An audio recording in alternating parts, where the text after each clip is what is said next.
말씀을 증거하겠습니다. 자, 우리 감리교회 창시자 존 웨슬리 목사님 회심을 체험하신 지 이제 금년으로 285주년. 그래서 우리가 그걸 기념하기 위해서 또 이렇게 예배드리면서 모였습니다. 우리가 뭘 기념하는 건지 이게 대해서 좀 말씀드리겠습니다. 이게 시험에 나올지도 모르기 때문에 잘 들으셔야 됩니다. 이게 직업병인가 봐요. 저만 재밌나 봐요. 제가 여기 진천 지방에 와보고 놀랐습니다, 진짜. 이게 제가 여기 진도로 빨리빨리 나가야 되는데 이 말씀을 꼭 드려야 아멘. 감사합니다. 진천 지방이 무지무지하게 발달된 거예요. 여기 앞에 계신 분이 조두성 목사님이신가요? 그러시죠? 네, 맞습니다. 제가 이 진천에 처음 온 게 조 목사님께서 저를 부르셔서 그때 2박 3일 집회, 그때 3박 4일인가? 그래서 상가 2층에서 처음 개척하시고 그때 제가 처음 왔거든요. 그리고 그 몇 년 뒤에 또 5월 달에 웨슬리 회심으로 또 여기 왔었어요. 오늘이 세 번째입니다. 그 두 번째 왔을 때는 그게 진천 제일교회라고 그러나요? 그 교회는 바로 옆에 논밭이 있었어요. 그래서 그때 저녁 집회였는데 막 개구리 우는 소리가 뭐 굉장히 막 강렬하게 들려갖고 기억에 남아요. 예. 근데 와서 말씀을 들어보니까 여기 우리 조두성 목사님도 굉장히 교회가 부흥되고 성장하셨다 말씀을 듣고 진짜 너무 감동받고 은혜를 받았어요. 그리고 제가 이게 쓸데없는 얘기 많이 드리면 안 되는데 집회를 다녀보잖아요, 교회에. 그런데 진천, 이게 시인가요? 진천 지방은 진천 분들은 예수를 잘 믿으시는 분들 같아요. 그래서 이게 식당에서도 이게 분위기가 이게 예사롭지가 않더라고요. 그냥 뭐 시인의 식당에서 밥 먹는 거하고 달라요. 굉장히 은혜가 됐어요. 그리고 오늘 여기 이게 2층까지 채워지는 교회는 드물었어요. 2층도 막 채워지고. 성가대학이 보통 분들이 아니에요. 무슨 서울시 합창단이 오신 줄 알았어요, 저는. 대단해요. 특별히 트럼펫을 그냥 콱콱 그냥. 아주 참 대단합니다. 진천이 이런 줄 제가 몰랐어요. 근데 대단합니다, 진짜. 자, 그럼 이제 수업으로 들어가겠어요. 진도 나가겠습니다. 웨슬리 목사님이 회심을 체험하셨다는데 35살에 회심을 체험하신 거예요. 그러니까 그분이 1703년 태생이고 1791년까지 이제 하나님의 일을 하시다가 88세에 하나님께 가셨는데 35살에 회심을 체험했단 말이에요. 그 회심 체험했다는 게 무슨 뜻이냐면 그분의 인생에서 처음으로 예수 믿는 믿음을 받고 죄사함 받으며 거듭나서 하나님의 자녀가 되었다. 그래서 성령 하나님이 오늘 읽은 성경 본문대로 성령 하나님이 오셔갖고 너는 이제 하나님의 자녀라 하고 선언해 주시는 것을 체험했다는 얘기예요. 그래서 그 성령의 증언을 들을 때 내 가슴이 이상하게 뜨뜻해졌다, 이 뜻이거든요, 이게. 그런데 이분이 목사님 가정에서 태어나신 분이에요. 그러니까 그 아버님이 영국 국교회, 우리나라로 치면 그거를 성공회라고 불러요, 그 교단을. 근데 영국에서는 영국 국교회, 그 당시 1700년대 거기에 이제 성직자예요, 그 아버님이. 그리고 그 어머님도 일리트예요, 그 당시. 그래서 가정교육, 종교교육을 굉장히 철저히 아주 성실하게 이제 그렇게 해주셨고, 거기서 자라나신 분이고, 옥스퍼드 대학을 다녔어요. 그리고 옥스퍼드 교수가 돼요. 그리고 25살에 영국 국교의 성직자 안수를 받아요. 25살에. 그리고 미국에 선교사도 가잖아요. 그래서 2년 한 6개월 정도 선교사로 있다가 이제 다시 영국으로 오는데, 그건 이제 그분의 일생에 있어서 아주 쓰라리 흑역사입니다, 사실. 좀 이따 말씀드릴게요. 그리고서는 35세에 1738년 5월 24일 35살에 처음으로 예수 믿는 믿음을 받고 죄사함 받으며 거듭났다, 이 얘기예요. 그러니까 25살에 소위 우리로 치면 목사 안수 받고 25살에 10년 지나서 저 예수 믿고 구원 받았다는 얘기입니다, 여러분. 이상하잖아요, 이거 왜 그런가? 간단히 시험에 나올 것만 말씀드릴게요. 왜냐하면 오늘 후반부에는 다른 데 가서 하지 않았던 내용을 지금 말씀드려야 될 것 같아요.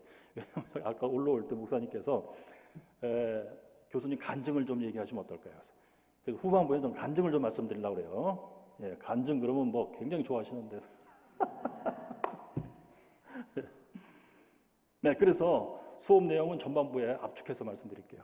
자, 첫째, 이분이 왜 예수 믿는 믿음을 받는 것이 왜 이렇게 힘들었느냐, 그거 하고, 그러다가 왜 또 어떤 이유에서 35살에 난데없이 이 믿음을 진짜 놀랍게 받았느냐, 역사에 남을 정도로. 그거 둘째가 그거예요. 어떻게 해서 하나님이 역사하셨나요? 왜 그 앞에는 하나님이 역사를 안 하시고 35살에 5월 24일 날 그날 저녁 8시 45분 그때 또 왜 하나님이 역사하신 거냐 이거예요. 이 하나님은 도대체 어느 때 역사하시느냐 이거예요. 굉장히 궁금하시죠? 여러분들 기도하시고 하나님 응답하시고 역사해 주시길 그렇게 바라시는데 저도 지금 바라고 있어요. 어느 때 하나님이 역사하시냐 이거예요. 그 다음에 셋째, 웨슬리 목사님이 이제 88세 하나님께 가시는데 그분이 회심을 체험하고 도합 53년여 동안에 부흥의 운동이 일어난 거예요, 영국 사회에. 그 당시에는 미국도 같은 시기에 부흥의 운동이 있었습니다만 그 결과 아까 장로님 기도하실 때도 나왔습니다만 7만 명 또는 8만 명, 영국 국민의 1% 정도래요. 그게 8만 명이 진짜 예수 믿고 새로운 사람들이 되어가지고 우리말로 하면 감리교인들이 돼서 메토디스트에 돼서 영국 사회를 막 바꾸는 정도가 되었다. 예. 어떻게 해서, 그러니까 세 번째 얘기가 그거예요. 어떻게 해서 하나님은 그 이후로 5월 24일 이후로 쭉 웨슬리 목사님을 통해서 쭉 그렇게 역사를 해 주시느냐 이거예요. 한 번 역사했다 마는 게 아니고 쭉 하나님이 그렇게 역사하시는 것은 또 왜 그러냐 이거예요. 어떻게 할 때 하나님은 이렇게 역사하시냐 이거예요. 자, 그러니까 하나님이 오셔갖고 이렇게 설명해 주시면 좋겠는데, 그리고 이게 문자로 써서 한 두세 페이지에 뭐 이렇게 뭐 컴퓨터로 이렇게 영상 띄우듯이 띄워서 나는 이럴 때 역사한다 이렇게 써주시면 굉장히 좋겠는데 하나님이 그렇게 안 하셨을 것 같아요? 하셨단 말이에요. 어디다가 거기다 했단 말이에요. 그걸 계시라고 합니다. 계시. 근데 너무 두꺼워서 이거 누가 요약 좀 해줬으면 좋겠는데 그 웨슬리 목사님 설교에 나와 있단 말이에요. 그분이 건 한 150여 편의 설교를 쓰게 돼요, 평생. 그 중에 꼭 좀 읽어라 한 것이 53편. 표준 설교 53편. 그게 서머리란 말이에요, 서머리. 그거 읽으면 뭔가 될 것 같죠, 그죠? 하나님이 나한테도 그렇게 역사하실 것 같다. 뭔가 기분이 53편. 예, 좀 있으면 나옵니다. 예, 제가 이제 웨슬리 시장 연구소를 하고 있는데요. 번역 다 끝났고 지금 이제 인쇄소에서 이렇게 만들어 와갖고 우리가 마지막 교정을 보고 있어요. 좀 있으면 나올 겁니다. 예, 그때 사서 보세요. 예, 광고는 빼겠습니다. 광고는. 예. 자, 그러니까 오늘 핵심이 세 가지예요. 1. 아무리 코피나게 열심히 해도 예수 안 믿는 사람은 말할 것도 없고 예수 믿노라고 하는 사람들 중에서도 아무리 애를 써도 하나님의 역사 안 하시는 거는 왜 그러느냐 도대체. 그것을 우리가 알아야 되겠습니다. 웨슬리 목사님의 회심을 잘 들여다보면 그것을 알 수 있어요. 둘째, 난데없이 하나님이 왜 갑자기 또 역사하시느냐. 어떻게 할 때 하나님은 역사하시느냐. 그거 두 번째. 셋째, 우리가 어떻게 할 때 하나님은 쭉 약속대로 은혜를 주시면서 역사하시느냐. 이겁니다. 자, 제가 이제 전반부에서는 이제 이론적인 거 쭉 말씀드릴 테니까 잘 들으시고요. 후반부에 가서는 저의 체험담을 말씀드리겠어요. 예. 첫째, 어느 때 하나님은 역사 안 하시느냐 이거예요. 그건 간단합니다. 이 성경대로 하지 않을 때 하나님은 역사를 안 하신다. 겁니다. 그 왜 그럴까요? 그것은 다음과 같습니다. 우리가 이제 전자기기를 사잖아요. 아주 복잡한 전자기기, 굉장히 비싼 거 고급 전자기기, 복잡한 전자기기를 이제 사왔다고 쳐봐요. 그거를 이제 어떻게 조작을 해야 이게 작동이 잘 되는지 설명서가 따라오잖아요. 매뉴얼이라고 하는 거, 설명서. 그런 거 설명서대로 잘 읽고 거기서 하라는 대로 잘 해야 이 기계가 최고의 성능을 내면서 작동하겠죠. 그 설명서. 그러니까 하나님도 실제 살아서 역사하시는 분인데 눈에만 안 보일 뿐, 말하자면 굉장히 고도의 아주 정밀한 하나님은 기계는 아니지만 그렇게 생각을 해보세요. 그러니까 하나님 내가 역사하겠다 이거예요. 약속까지 하셨어요. 그런데 어느 때 역사하시느냐? 하나님이 주신 설명서대로 우리가 할 때입니다. 근데 그 설명서대로 못할 때 우리가 안 되게 하나님 역사 안 하시겠죠. 그러니까 예수 안 믿는 사람한테는 이 하나님이 주신 설명서를 읽지도 않고 따르지도 않는 사람들한테는 하나님의 역사를 안 하시는 거예요.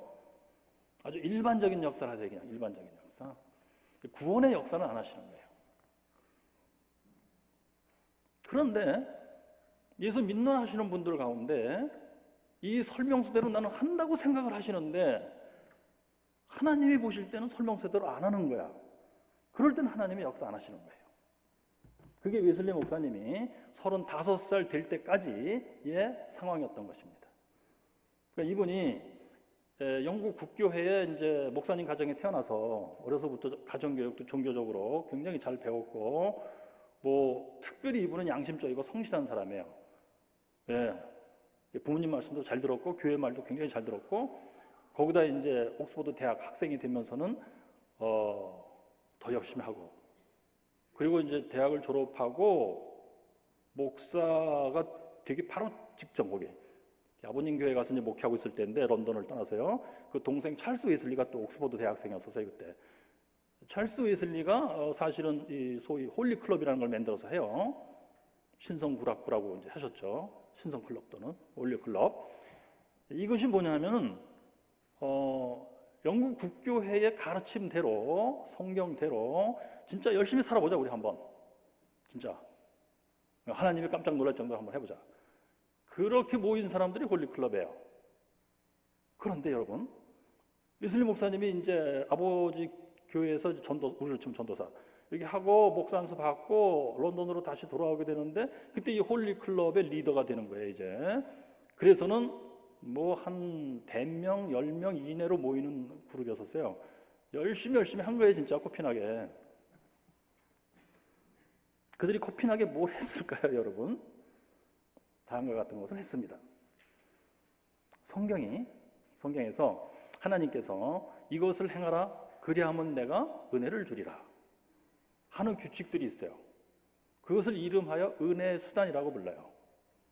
이거 시험에 나오니까 잘 들으셔야 돼요. 은혜의 수단. 은혜, 방법, 은혜, 도구, 은혜, 수단 이렇게 번역을 해요. 구체적으로 어떤 내용들이 들어있냐면 크게 두 가지 부류가 가정이가 있는데 첫째 가정이는 하나님을 향해서 하는 행동이에요. 이거는 하나님께서 인간이라면 누구에게나 다 이것을 행하라고 명령으로 주신 거예요 사실은. 근데 예수 믿는 사람들은 쳐다도 안 보죠. 또 예수 믿으시는 분들은 교회 다니기 시작하면 이걸 하게 돼 있어요. 그래서 첫째 가정이가 하나님을 향해서 하는 행동인데 대표적으로 이런 것들이에요. 예배를 드린다. 성경을 듣고 읽고 묵상한다. 성경을 듣는 것은 설교를 듣는다는 얘기예요. 그 성경을 읽고 묵상한다는 건 뭐냐? 이 성경의 내용을 진짜 알고 싶어서 사모하는 마음으로 읽는다는 뜻이에요. 성경을 듣는다, 읽는다, 묵상한다. 그 다음에 기도를 드린다. 기도 드리는 것은 개인적으로 기도 드린다. 가정에서 같이 모여서 기도 드린다. 우리로 치면 가정 예배라고 불러요. 가정 예배. 또 교회에 모여서 같이 공동으로 금요 철야 기도 이런 거. 기도 같이 모여서 드린다. 중보기도 한다. 이런 것들이 다 이제 하나님을 향해서 하는 행동인데 하나님이 이거 하라고 명령했고 이것을 하면 내가 은혜를 주겠다 하고 약속하신 것들이에요. 그 다음에 또 있어요. 하나님을 향해서 성만찬을 받는다. 그 다음에 때를 따라 금식을 한다. 이게 돼 있어요. 이게 이제 하나님을 향해서 하는 행동이라고 그래갖고 경건의 행위들이라고 불러요. Works of piety, 경건의 행위들. 그 다음에 두 번째 가정이가 이웃 사람을 위해서 해주는 행동들인데 이웃의 영혼을 위해서 해주는 일은 대표적으로 전도예요. 전도. 복음을 전한다. 복음을 전하는 건 뭐냐? 죄 짓지 말고 살자 이런 뜻도 있는데 그래서 죄 짓는 것을 책망한다. 복음을 가르쳐준다. 복음을 받아들였는데 어째 시원찮다. 그러면 격려한다. 예수 믿기로 했는데 뭔가 상황이 안 좋아가지고 용기를 잃고 교회 안 나오려고 그런다. 용기를 북돋아 준다. 또는 이제 교회 다니면서 열심히 하려고 그러는데 이제 여러 가지로 힘들어. 경제적으로 힘들고 어쩌고 그러면은 격려한다, 훈계한다, 권고한다 이러는 거예요. 우리를 치면 권사님들이 주로 하는 일이에요. 권사라는 뜻이 그런 것 같아요. 예. 이웃의 영혼을 위해서 좋은 일을 해주는 거예요. 그 다음에 이웃의 몸을 위해서 좋은 일을 해주는 것은 대표적으로 구제예요.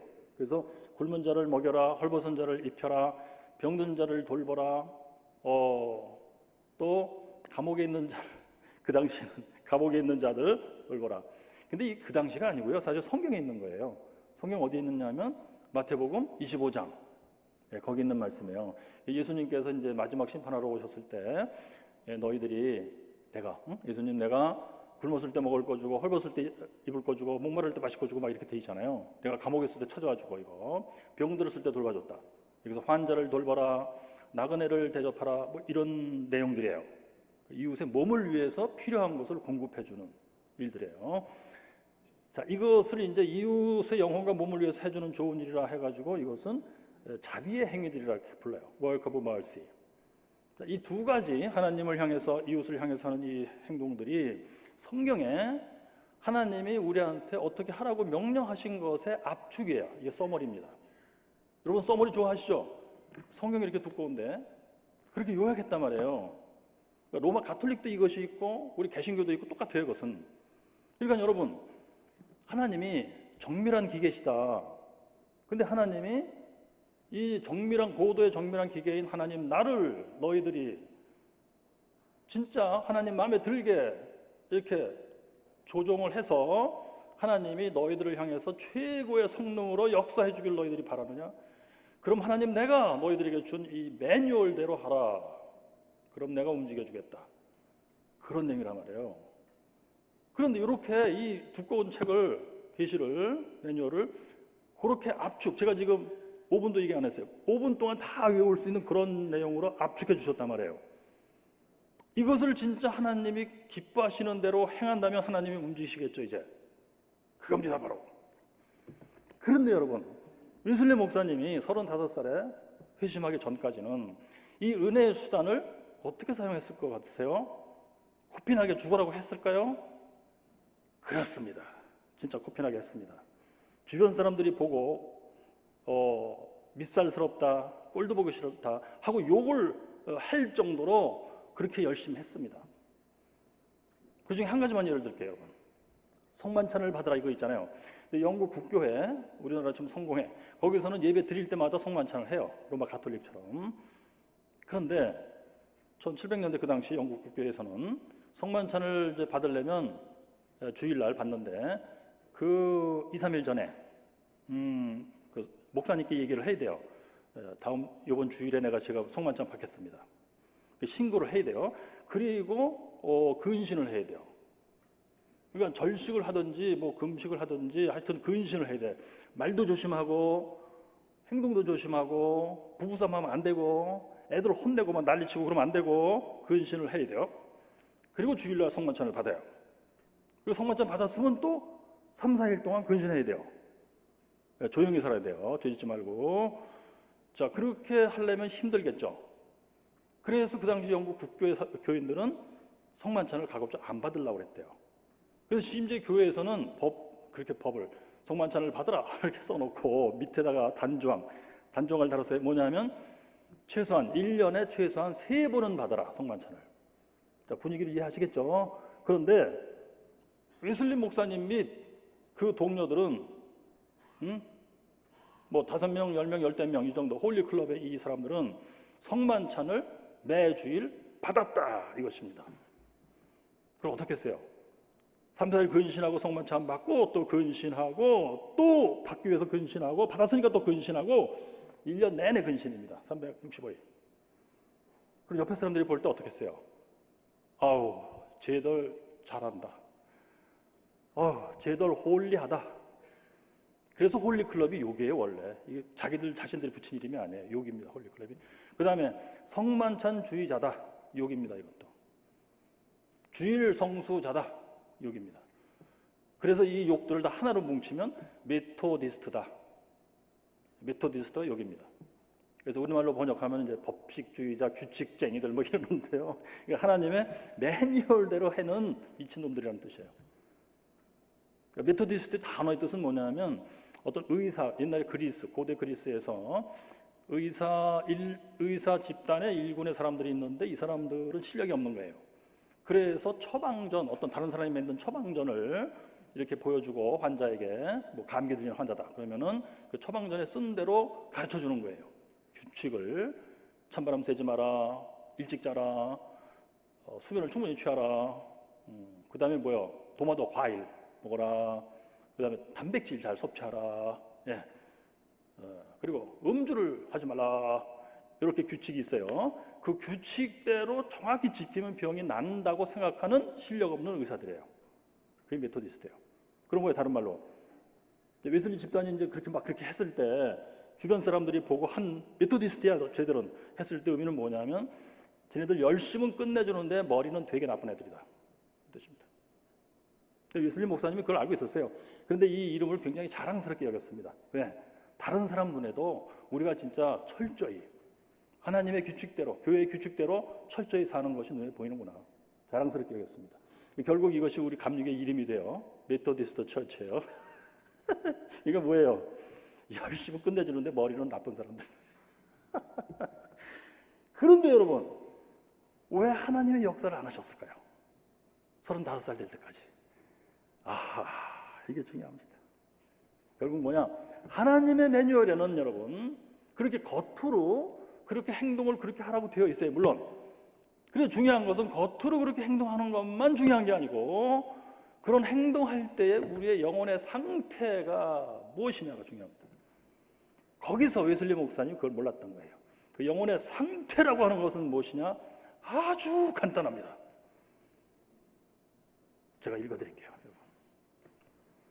자, 웨슬리 목사님의 회심 간증이 있어요. 제가 그래서 이거 번역을 해갖고 들고 왔습니다. 이것은 안 사도 됩니다. 제가 읽어볼게요. 자, 이분이 5월 24일 날 이제 회심을 체험했잖아요. 그래가지고 기록으로 남겼어요. 아주 자세하게. 자, 거기 이제 써있기를 이렇게 되어 있습니다. 먼저 이제 이렇게 그 은혜의 수단을 철저히 사용하고 이제 가고 있는데 하나님 눈으로 보실 때는 왜 내가 하라는 대로 안 하고 네 멋대로 하느냐? 나는 너 쳐다보지도 않고 있다. 그러고 있는 중인데 본인 자신은 무지하게 열심히 잘 나가고 있다. 막 하늘로 막 올라가는 듯한 기분이 되었다라고 써 있어요. 여러분, 죽으라고 열심히 하잖아요. 우리 예수 믿으신 분들 성경대로. 그런데 하나님은 쳐다도 안 본다. 이런 상황이 있다니까요. 본인 자신의 기분도 좋아요. 막 황홀해 진짜. 그런 상황이 있습니다, 여러분. 그런 상황을 진짜 조심하셔야 됩니다. 제가 읽어드릴게요. 자, 그 후에 다른 대학으로 옮기면서 이건 뭐냐면 이분이 이제 교수가 됐다는 뜻이에요. 옥스포드 대학 내에 컬리지가 여러 개 있는데 그 중에 이제 그 옆에 컬리지로 가서 교수가 됐어요. 나는 그 전부터 지극히 중요한 결심이라고 확신하고 있었던 것을 실천해갔다. 중요한 결심이 뭐예요? 나는 교회의 규칙대로 성경의 규칙대로 철저히 살겠다. 그거예요. 네, 그 결심은 바로 하찮은 교제 관계를 일절 떨어버리는 것이었다. 시간 낭비하지 말자예요. 그리고 나는 시간의 가치를 점점 더 깨닫기 시작했다. 공부에 더욱 집중했다. 교수니까. 예. 그 대학의 이제 규칙 중에 이런 게 있어요. 교수는 열심히 공부해라가 있어요. 그러니까 이 양반은 그때 교회가 가르치는 규칙, 성경이 가르치는 규칙, 대학이 정한 규칙, 무조건 규칙이라고 막 열심히 막 1등으로 내가 지켜보이겠다 이거예요. 예. 그래서 자범죄들에 대하여 더욱 조심스럽게 근신했다. 이거 있잖아요, 근신. 성만찬 받으면서. 예, 그리고 다른 사람들도 그렇게 살라고 막 권고하고 그랬어요. 그러면서 여기 써 있기를 그 전보다 더욱 나는 하나님의 율법의 지극한 높이와 넓이와 깊이를 확신하게 되었다. 율법이 뭐예요? 여기서 은혜의 수단들입니다. 예, 율법을 압축한 거예요. 예, 그거 이게 율법의 핵심에 말하자면. 예, 그래서 빛이 나의 영혼 위에 너무도 강렬하게 흘러 들어왔기 때문에 황홀합니다. 모든 것이 새롭게 보였다. 나는 하나님께 도움을 간청했다. 그리고 하나님께 순종하는 것을 더 이상 연기하지 아니하기로 결심하되 그 전에 그렇게 결심해본 바가 없을 정도로 결심했다. 그리고 하나님의 율법 전체를 내적으로 또한 외적으로 전력을 다하여 지켜 행하기를 지속적으로 노력함으로써 나는 하나님에 의해서 받아들여질 것이라는 확신을 갖게 됐다. 받아들여진다가 뭘까요? 여기에 문제의 핵심이 있습니다. 무엇이냐면요, 죽을 때 받아들여진다는 뜻이에요. 그러니까 그 당시 영국 국교회의 구원관이 살짝 잘못되어 있었어요. 뭐냐면요, 오늘날 우리는 다행히도 오늘날 사실 제대로 배우긴 배우고 있어요. 괄호 열고 겉으로는 제대로 사실 알고 계세요. 근데 속으로 내 영혼이 진짜 그 가르침에 일치해서 움직이느냐는 조금 다른 문제예요. 그것까지 오늘 아시면 진짜 좋은 일이에요. 오늘날 우리가 알고 있는 진리, 구원의 진리는 간단히 이겁니다. 자, 우리는 원죄에서 태어나죠. 예. 그런데 이제 이렇게 저렇게 전도를 받고 복음을 받아들이게 돼요. 그래서 나 주님, 예수님을 나의 주님으로 영접합니다. 대개 오늘날은 영접기도인데요. 괄호 열고 살짝 위험해요. 괄호 닫고. 그러나 아무튼 영접기도 했을 때도 하나님이 역사하시는 수는 있어요. 그래서 하나님이 믿음을 주세요. 그럼 그 순간에 예수 믿고 죄사함 받으며 거듭나서 하나님의 자녀가 된 거예요. 그러면서 이제 쭉 거룩한 삶을 계속 살아가는 거예요. 교회 생활 열심히 잘하면서 점점 더 거룩해져요. 성장해요. 이거 성화라고 그러죠. 그러면서 내가 죽으면 내 영혼이 몸을 떠나서 주님 곁에 가 있게 돼요. 또는 누가복음의 낙원 또는 아브라함의 품, 다 같은 곳이에요. 빌립보서 1장에도 주님의 곁, 사도 바울이 그러죠. 내가 지금 주님의 곁에 가 있기를 원한다. 그것은 뭐냐면 내가 지금 죽기를 원한다는 뜻이에요. 성경 보니까 예수 믿는 사람들은 죽는 것을 두려워하지 않았더라고요. 차라리 지금 죽었으면 좋겠다. 이거 잘못 이해하시면 자꾸 위험한데, 죽는 걸 두려워하지 않는다는 얘기예요. 그러니까 주님의 곁, 낙원, 아브라함의 품이 같은 곳이에요. 예수 믿는 사람들은 그 영혼이 몸을 떠나서 이제 죽는다 했을 때 그 영혼이 거기 가 있어요. 그러다가 이제 때가 됐을 때 예수 그리스도께서 약속대로 재림하시는 거예요, 이 땅에. 그래가지고 이 땅에 살았던 모든 인간들을 다시 살려갖고, 그러니까 예수 믿고 낙원에 가 있는 사람들이 있었겠고, 예수 안 믿고 꺼지지 않는 불에 가 있는 사람이 있었겠고, 이 두 부류가 다 부활하는 거예요. 다시 살아나요. 그래가지고 지금 이 물질로 된 몸을 입는 게 아니고 신령한 몸, 하늘의 몸, 고린도전서 15장에 썩지 않는 몸, 그것을 입고 예수님 심판주 앞에 서게 되다.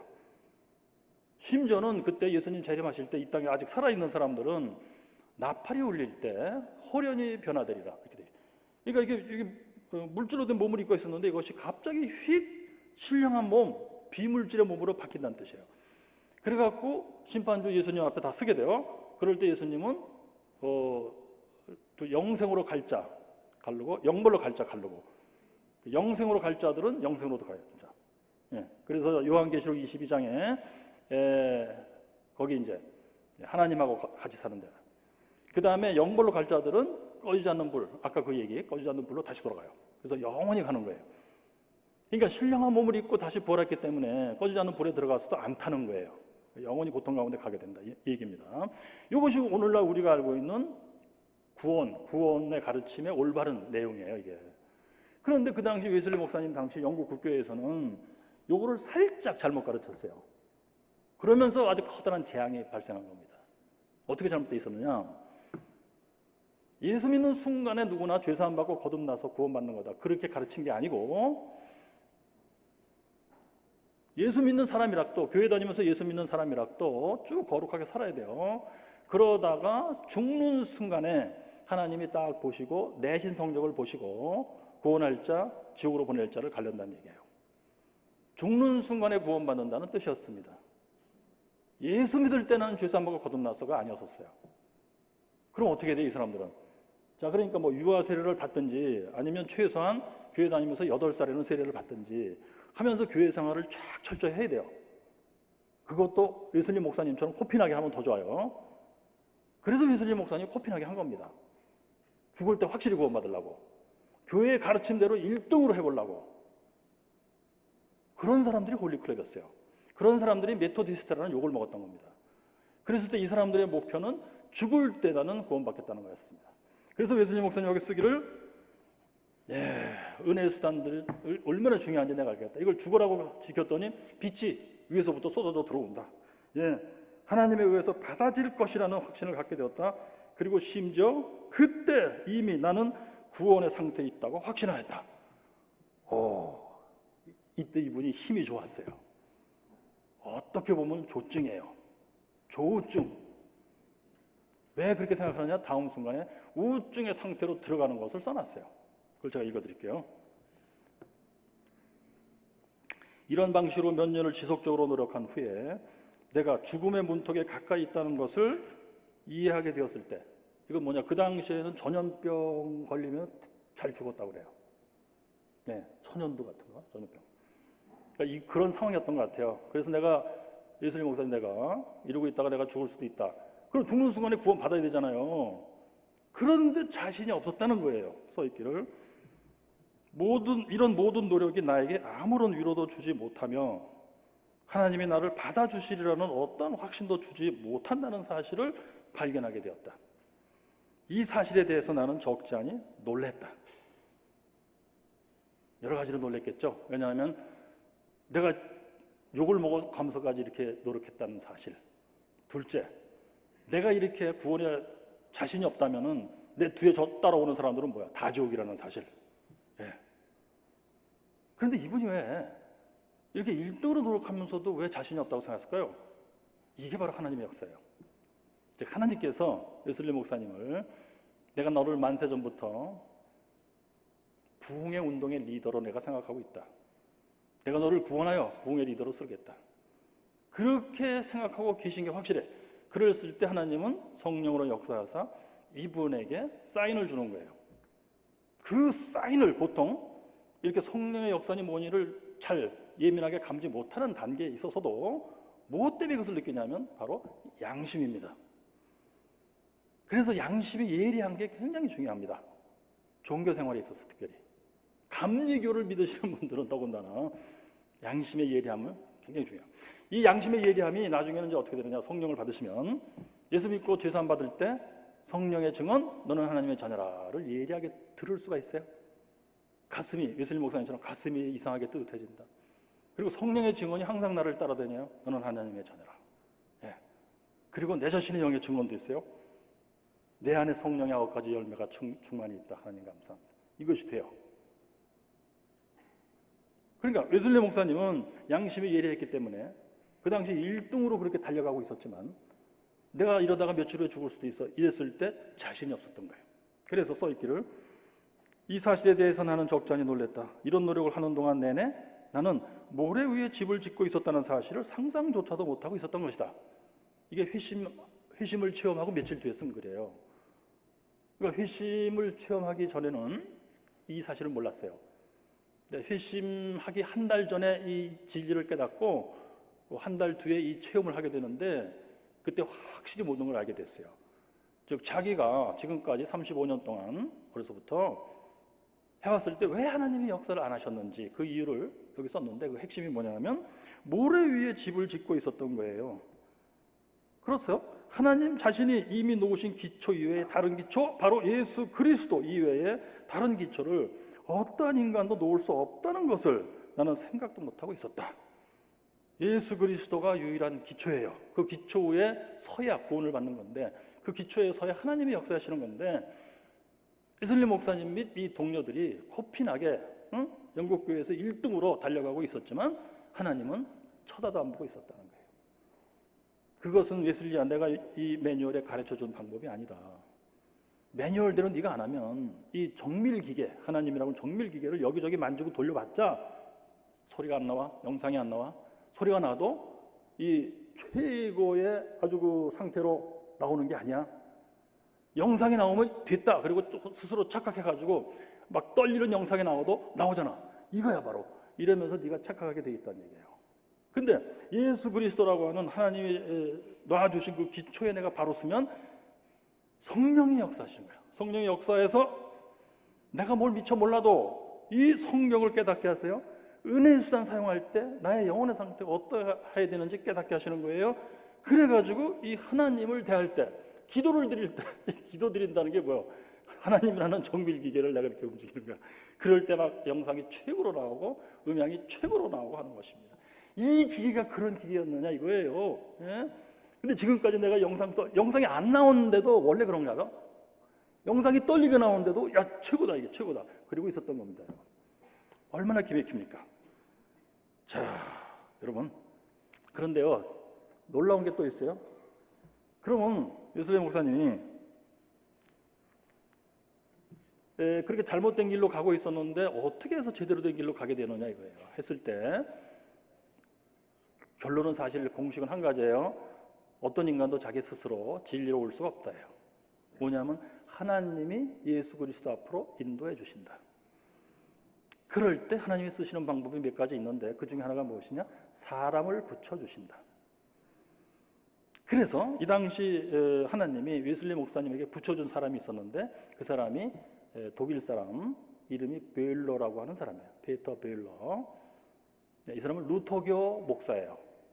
그런데 이제 특수한 신분인데 모라비안이라고 불러요. 모라비아 교도들. 이들이 왜 모라비아냐면요. 오늘날로 치면 체코슬로바키아예요. 거기에 모라비아라고 하는 지역이 있어요. 거기 살던 사람들인데 그 조상들이 원래 이들은 카톨릭이에요. 로마 카톨릭. 그런데 독일에서 루터교가 생기면서 모라비아에 사는 일단의 사람들이 루터교를 받아들이고 루터교식으로 예수를 믿게 돼요. 그래서 천주교의 박해를 받게 됐고 도피해서 독일로 오게 돼요. 그래서 독일의 찐젠도르프라고 하는 그 영주가 이들을 받아들이고 헤른후트라고 하는 동네에서 살게 해요. 신앙 공동체를 사는데 오늘날 독일에 있어요. 헤른후트라고 독일에. 그래서 이 사람들을 모라비안이라고 불러요. 루터교 사람들이에요. 거기에 이제 성직자 목사인데 페터 벨러가 요 당시 웨슬리 목사는 35, 이 사람은 27 정도 된 나이가. 이 사람이 이제 이 모라비아들이 그때 선교열이 대단했습니다. 즉 이신층이 예수 믿음으로 죄사함 받고 거듭난다는 이 진리를 사방으로 다니면서 전도했던 거예요. 그래서 페터 벨러도 이제 미국에 가서 전도하려고 일단 영국에 와서 거기서 배를 타고 미국으로 갔대요. 그때. 그래서 영국에 와서 한 서너 달, 한 6달 동안 있게 돼요. 이때 하나님이 베일러를 웨슬리에게 붙여주는 거예요. 근데 그때 웨슬리는 어떤 상황이었냐면요. 여러분 이거 굉장히 중요합니다. 말이죠. 이 정밀 기계를 우리가 움직일 때는 이 매뉴얼을 다시 자세히 읽으면 돼요. 또 아는 사람 불러서 이거 무슨 뜻이냐? 그럼 이게 그런 뜻이었어? 이게 이 단추를 지그시 누르라는 뜻이야? 나는 그냥 한 번 눌렀지. 그래서 안 되는 거야. 지그시 누르니까 되는 거예요. 그런데 이 하나님이 주신 매뉴얼이라는 것은 참 이상해서요. 이 겉으로 행동으로 따라서만 하는 걸로 다 되는 게 아니에요. 우리 영혼이 움직여야 돼요. 우리 영혼이. 그런데 사람의 영혼이라는 것이 움직이려면 막다른 골목을 체험해야만 움직인다. 이런 게 있어요. 보니까. 그래서 하나님이 이상하게도 만세 전에 구원하시기로 작정한 그 사람은 잘못된 길로 가고 있을 때 막다른 골목에 도달하게 하신다. 그리고서는 사람을 붙여주신다. 그거예요. 웨슬리 목사님의 공식이 똑같았어요. 그래서 이분이 막다른 골목이 뭐였냐면은 미국 선교사. 거기 가서 아주 쓰디쓴 체험을 하게 되는 겁니다. 이분이 그러니까 32살 때 미국에 선교사로 가요. 그 선교사라는 게 뭐겠어요? 그 당시 미국은 아주 개척 시대, 그래서 아주 척박한 곳, 사람들도 막 드세고 막 이런데요. 인디안들이 있었고, 영국에서 이주한 사람들이 있었는데 다 뭔가 드센 분들이에요. 이제 가서 살고 있었는데, 웨슬리가 기왕에 내가 하나님의 규칙대로 살 건데, 하나님의 명령대로 살 건데, 힘든 일 중에 가장 힘든 일을 내가 자취해서 선교사로 간 거예요. 그래가지고 이 저널이라는 것을 쓰기 시작해요. 저널, 일지라고 번역하는데요. 저널. 이게 뭐냐 하면 항해 일지하고 같은 개념이에요. 그래서 항해, 어떤 선주가 있고 그 배를 가지고 무역을 하잖아요. 그래서 이제 선장이 있고 뭐 항해사가 있고 해서 항해를 하는데 2등 항해사가가 이게 항해 일지를 쓴대요. 원래 선주에게 보고하기 위해서. 웨슬리 목사님도 그래서 선교부에 돈을 받으면서 파송을 받는 거기 때문에 그 선교부에 보고하려고 일지를 쓰기 시작한 거예요. 거기에 딱 이렇게 첫 문장이 이렇게 써 있어요. 나는 선교사로 가는데 돈을 구하는 것도 아니고 명예를 구하는 것도 아니다. 나는 내 영혼을 구원하기 위해서 간다라고 써 있어요. 여러분 웃기죠? 아니 지금 오늘날 같으면 나 예수 믿고 죄사함 받으며 거듭나서 나 예수 믿고 구원받은 사람이야. 이러고 선교사로 가는 게 맞는 건데 이 사람 아직 구원받은 의식이 없어요. 그냥 코피나게 하나님 명령대로 살겠다는 생각이에요. 그것도 1등으로. 그래서 내 영혼을 구원하기 위해서 선교사로 간다고 써있어요. 그런데 그렇게 갔는데 결론은 뭐냐? 거기서 여자 문제로 아주 창피스럽게 야반도주를 하게 됩니다. 사연은 이래요. 그때 거기 이제 소피라는 여자가 있었어요. 영국 여자예요. 둘이 사랑했어요. 그런데 웨슬리는 그때 내신 성적을 올리겠다는 의식으로 살았잖아요. 그게 바로 홀리 리빙이에요. 그 당시 영국 국교회 구원관의 이름이 뭐냐면 홀리 리빙 앤드 홀리 다잉 트래디션이에요. 그러니까 죽을 때까지 거룩하게 살아서 홀리 다잉, 죽을 때 칭의받고 구원받아서 죽는다는 뜻이 그거예요. 예. 그래서 이제 갔는데 그러니까 홀리 리빙을 해야 되잖아. 홀리 리빙을 한다는 것은 하나님이 매번 감시하고 있다는 느낌이에요. 그리고 하나님이 계속 점수를 매기고 있다는 느낌이에요. 그런데 이 여자랑, 소피라는 이 여자랑 내가 결혼하는 것이 하나님 뜻에 맞는지, 맞으면 점수가 올라가겠고 안 맞으면 점수가 무지하게 내려가겠고, 근데 이걸 알 수가 없어요. 그런데 그 당시 옆에 동네에서 활동하던 사람들이 모라비아 사람들이었었어요. 예, 그들도 선교하러 왔어요. 근데 그들은 하나님의 뜻을 알고자 할 때 제비를 뽑는 습관이 있었는데 그들한테 가서 물어본 거예요. 근데 웨슬리와 이 모라비아 선교단하고 매일같이 교류가 있었어요. 매일같이. 서로 옆 동네니까. 그런데요, 여러분, 모라비아 교도들은 알고 있었어요. 이들은 루터교잖아요. 이신칭의 교리를 정확히 알고 있었어요. 그래서 영국 국교의 교리가 틀렸다는 것을 알고 웨슬리한테, 웨슬리야, 그거 틀렸다니까, 그렇게 해봤자 하나님의 역사가 없고 너 구원 못 받는다니까. 그래도 웨슬리는 그게 아니라니까, 거룩하게 살아야지. 일단 거룩하게 살아줘야 하나님이 인정할 거 아니야. 그럴싸해요. 그렇게 해서 웨슬리는 못 알아들었어요, 이신칭의를. 그런데 그들한테 제비뽑기를 부탁했어요. 이 여자랑 결혼하는 것이 하나님 뜻에 맞나. 그래서 뽑았더니 이 여자랑 결혼하지 말라가 나왔어요. 결혼을 안 하게 돼요. 그 여자는 다른 남자한테 이제 시집을 갔고, 이 부부는 이제 재밌게 살고 있죠. 웨슬리 마음속에 이제 질투의 불이 일어나죠. 꾹 참았어요. 근데 한 번은 이 부부가 예배 드리는데 성만찬을 받으러 나온 거예요. 원래 신고해야 되잖아요, 밖에 3, 4일 전에.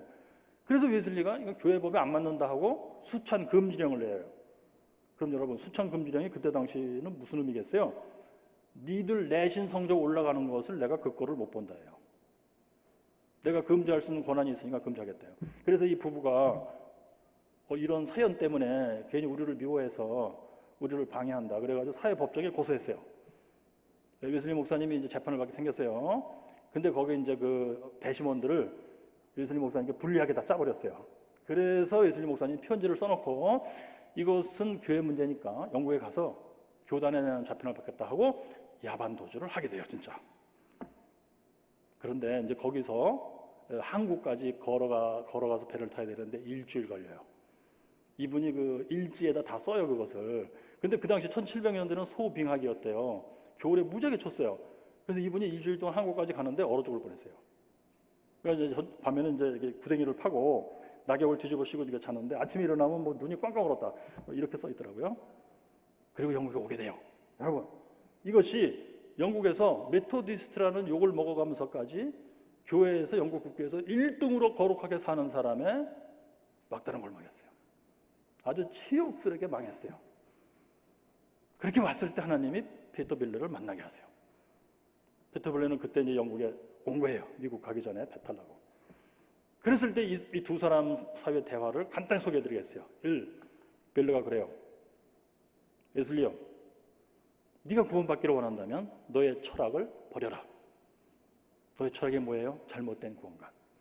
그러니까 여러분, 오늘날에도 오늘날에는 그래도 개신교에서는 이신칭의를 알고 이신칭의를 사실은 제대로 좀 가르쳐요. 대충 뭐 좀 이상하게 하는 데도 있긴 있어요. 구원파 같은 데 좀 이상하고, 뭐 이중 예정서를 강조하는 거기도 조금 이상하긴 한데 근본적으로 틀리진 않아요. 좀 이상해요. 그런데 그 당시 영국 국교회는 살짝 틀렸지만 아주 치명적으로 틀린 거였어요. 예수 믿을 때 칭의받고 구원받는 것을 알아야 되는데 예수 믿을 때 구원 못 받는 거야. 그 내신 성적을 쭉 내가지고 죽을 때 구원받고 한다는 얘기예요. 이게 뭐예요? 불교예요. 불교. 이슬람교고 유교입니다. 이것이 바로 인간의 본능에는 맞아요. 인간의 본능에 왜 맞느냐, 여러분? 잘해야 돼. 우리는 좌우지간 내신 성적을 잘 올려야 돼. 그럼 뭔가 대가가 좋은 게 있을 거야. 그래서 우리는 가정교육할 때도 애들한테 이걸 가르칩니다. 소위 공적주의라고 부르는데요. 네가 잘해야 돼요. 공부 열심히 해. 너 하루에 5시간 자면은 너 안 된다. 4시간 자야 돼. 응? 너 하루에 5시간 자고 망하면 너 거지 되는 거야. 그래서 이걸 줄여서 얘기하는 구호가 뭐냐면 너 거지 될래 그거예요. 그게 바로 그거예요. 열심히 해라. 그리고 죽을 때 구원받는다. 줄기는 쓰다 그러나 열매는 달다예요. 근데 성경에 하나님이 알려주신 구원의 길이라는 것은 절대 그게 아니에요. 뭐겠어요 핵심이? 예수님 가르치신 대로 탕자의 비유예요. 응? 둘째 아들이 자기 멋대로 살겠다고 나갔어요. 망했어요. 그 다음에 어떻게 해야 돼요 이제? 아버지한테 그냥 와야 돼요. 완전히 죄인의 모습으로. 뭐 내신 성적이 아무것도 없어요. 집에 오면 맞아 죽어야 돼 사실. 가가지고 한 말이 뭐예요? 아버지, 나는 아들이라 불릴 자격이 없나이다. 종이 하나로 여겨주세요. 그거예요. 뭐예요? 나는 거지 됐나이다. 아버지가 가 그러면 그냥 가는 수밖에 없어요. 그런데 웬걸? 예수님이 가르쳐주신 하나님의 모습은 그게 아니고 내가 너를 기다리고 있었다 이게요. 너는 하나님 나한테는 항상 아들이었다는 얘기예요. 그걸 왜 몰랐느냐 이거예요. 왜 이제 오느냐 이거예요. 그리고 끌어안고 입을 맞추며 목욕시키고 옷 갈아입히고 반지를 껴줬어. 그게 재산권이에요. 도장입니다. 도장. 그러니까 하나도 변한 게 없어요. 나는 아버지 앞에서. 나는 거지 될 애가 아니에요. 그냥 하나님의 마음, 하나님이 늘 나를 아들로 생각하고 있었던 그 마음에 내 영혼이 일체에 들어가는 거예요. 이 하나님을 신뢰하는 거예요. 이 하나님의 사랑을 깨닫고 이 하나님을 사랑하는 거예요. 그것을 하나님이 바라고 계셨다는 얘기예요. 그러니까 사람 생각하고 완전히 달라요. 사람들은 공적주의예요. 네가 한 일이 있어야지. 네가 잘했어 봐. 그럼 내가 한 달 생활비 안 주겠냐? 그까짓 거 하나 잘하는 거 못해 그나마를. 그러니까 돈 달라 소리 하지 마. 그게 사람이에요. 사람의 본능입니다. 근데 하나님의 규칙은 전혀 그런 게 아니라는 거예요. 예슬림 목사님이 이걸 깨닫는데 그렇게 힘들었던 겁니다, 여러분. 신기하죠? 그래서 막다른 골목에 도달을 해야 되고, 그래서 하나님의 진리를 아는 사람을 붙여줘야 돼요, 결국. 그래서 벨러가 한 말이 네 철학을 끊어버려라. 홀리 리빙, 홀리 다잉, 그 틀린 구원론을 버려라는 얘기예요. 성경대로 제대로 알고 따라라는 얘기예요. 그러면서 다 예수 믿겠습니다 이렇게 말만 하면 되는 게 아니고 네 영혼이 성경에 맞춰줘야 돼. 하나님 말씀에서 그 영혼이 맞춰주는 건 뭐라고 표현했냐면 이래요. 베토벨라가 한 말이 이거예요. 구원의 샘물은 늘 열려 있다. 네 모습 그대로 그냥 나가서 그 샘물을 마셔라. 그거예요. 굉장히 쉽죠. 근데 인간의 태어난 본능 가지고는 진짜 어려운 얘기예요. 어떻게 하라는 얘기예요? 내가 세수락도 하고 나가야 될 거 아니에요? 옷이락도 갖춰 입고 나가야 되는 거 아니에요? 샘물을 갈 때 이렇게 가야 되는 거 아니에요? 그게 인간의 본능이에요. 태어나서 가정교육을 받으면서 살아올 때 계속 그렇게 배웠던 거예요. 네가 할 일을 해라. 그리고 나서 나한테 용돈 달라고 해라. 그런 식으로 배웠던 거예요. 그런데 그게 아니란 말이에요. 하나님 앞에서는 네 모습 그대로 나와라. 이 샘물은 항상 열려있다 그거예요. 그래서 베토벨러가 이제 미국으로 떠나면서 편지를 써서 인편으로 보내요. 웨슬리한테 뭐라고 보냈냐면 하나님은 만세전부터 너를 사랑하시되 용광로 같은 불타는 가슴으로 너를 사랑하고 계시다. 웨슬리야, 네가 뭘 갖고 나가야 된다고 생각하지 말아라. 네 모습 그대로 들고 나가라. 그럴 때 하나님이 진짜 기뻐하신다. 네가 들고 나가는 것은 다 냄새나는 거, 깨진 거, 흠난 거, 색깔 바른 거 다 하나님 눈에는 들지도 않는 것들이야. 그거 다 버려. 하나님의 사랑을 신뢰하면서 그냥 나가라. 하나님을 그냥 아버지라고 부르면서 나가라. 그렇게 편지를 써줬어요. 이것이 여러분 하나님이 붙여주신 사람이 가르쳐준 굉장히 중요한 진리예요. 그러면서 한 말이 이거예요. 웨슬리야, 성경에는 말이지 믿음은 하나님이 주신다고 써 있는 거야. 그리고 이 믿음을 받는 순간에 너는 구원받는다고 돼 있는 거야. 그리고 이것은 한두 사람이 아니고 한꺼번에 수천 명이 믿음을 받고 죄사함 받으며 거듭나서 구원받는 사람이 되는 거야. 성경에 그렇게 써 있다니까. 그리고 웨슬리야, 네가 지금 알고 있는 철학의 아주 치명적인 잘못이 무엇이냐면 이것이다. 거룩에서 행복이 나온다고 너는 잘못 생각하고 있다. 그건 뭐냐면요, 거룩하게 살아야 돼. 그야말로 열심히 거룩하게 살아야 돼요. 어떻게? 성만찬을 매주 받으면 365일 1년 내내 근신해야 돼요. 그렇게 살면은 행복하게 될 수 있다고 생각했던 거예요, 웨슬리가요. 그런데 그것이 완전히 틀린 거예요. 그럼 뭐예요? 이것을 살짝 바꾸면 돼요. 행복해져야 너는 거룩할 수 있다. 이 행복해지는 것은 무엇이냐? 하나님이 믿음을 주시고 그 순간에 하나님이 너를 의롭다고 죄책을 용서하시고 죄를 다 용서하시고 의롭다고 선언해 주시고 너는 나의 자녀라 하고 선언해 주실 때 성령 하나님이 옆에서 보고 있다가 즉시 나한테 와서 예슬리야 너는 하나님의 자녀다 라고 증언해 주실 때 네 마음이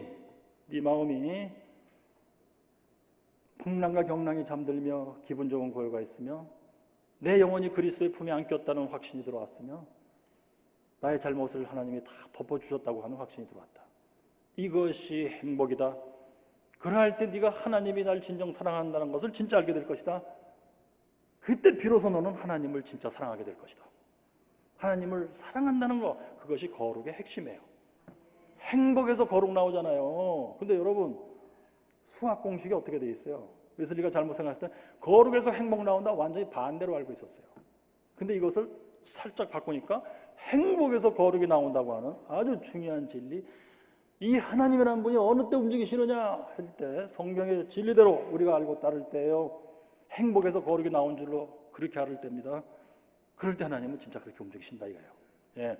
자, 그런데 여러분 사람이 이치를 알아도 그렇게 쉽게 안 돼 보니까 특별히 똑똑하신 분들, 웨슬리 목사님이 굉장히 똑똑하신 분이에요. 이분이 어떻게 고생했는지 좀 소개해 드릴게요.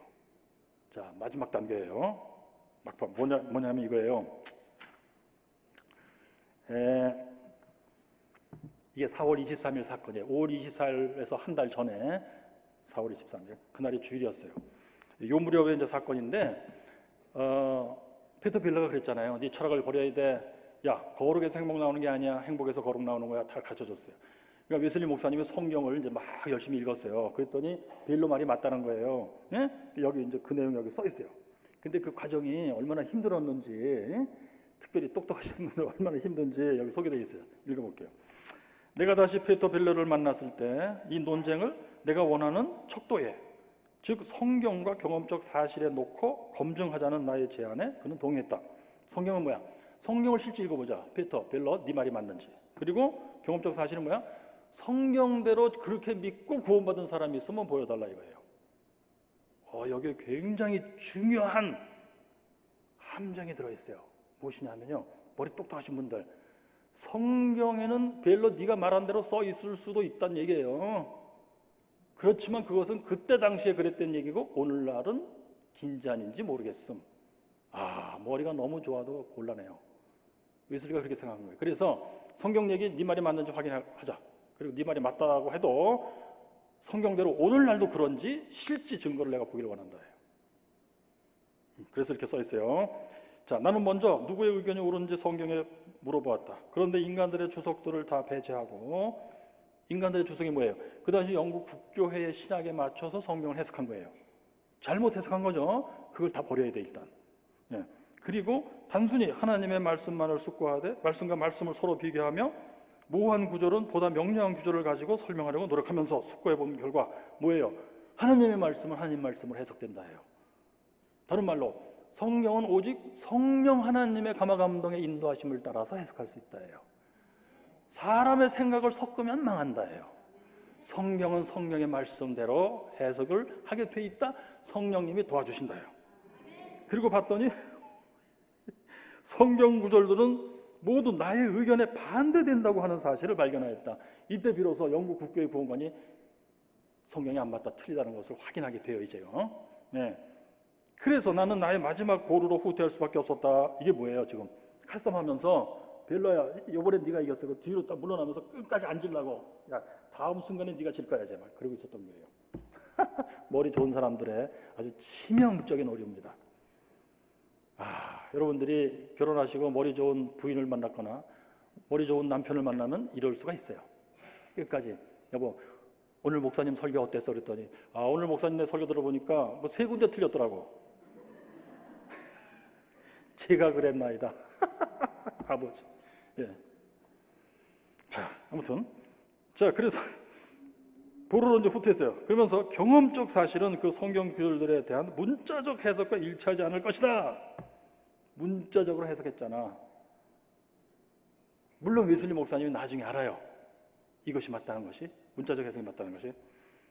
그러므로 나는 당신의 의견을 입증하는 살아있는 증인 몇을 보기 전에는 당신의 의견이 옳다고 인정할 수 없어. 그랬더니 빌라가 그는 어느 때라도 그러한 증인들을 나에게 보여줄 수 있다고 대답했다. 내가 원한다면 다음 날이라도 좋다고 했다. 그게 4월 23일이에요. 그래서 세 사람을 데려왔어요. 이 성경대로 예수 믿고 구원받은 사람들을. 그래서 그는 이튿날 세 사람을 데리고 다시 왔다. 그 세 사람은 모두 자신들의 개인적 경험에 근거하여, 개인적 경험이 뭐예요? 진짜 예수 믿는 믿음을 받고 죄사함 받으며 거듭났고 성령의 증언을 받았다는 거예요. 그래서 증거하기를 그리스도를 믿는 참된 살아있는 믿음은 과거의 모든 죄들에 대한 용서의 확신 및 현재의 모든 죄들로부터의 해방. 그건 뭐냐? 요한일서 3장 하나님으로부터 난 자는 죄를 짓지 않는다. 예수 믿고 죄사함 받고 거듭난 사람이 되는 거예요. 그러면 나는 이제 외적인 죄를 짓지 않는 사람으로 변해요. 눈빛이 달라지고 얼굴빛이 달라지고 내 입에서 나가는 말이 달라져요. 여보 김치 맛이 왜 이래? 이랬던 것이 예수 믿고 달라지면 여보 김치가 왜 이렇게 갑자기 맛있지?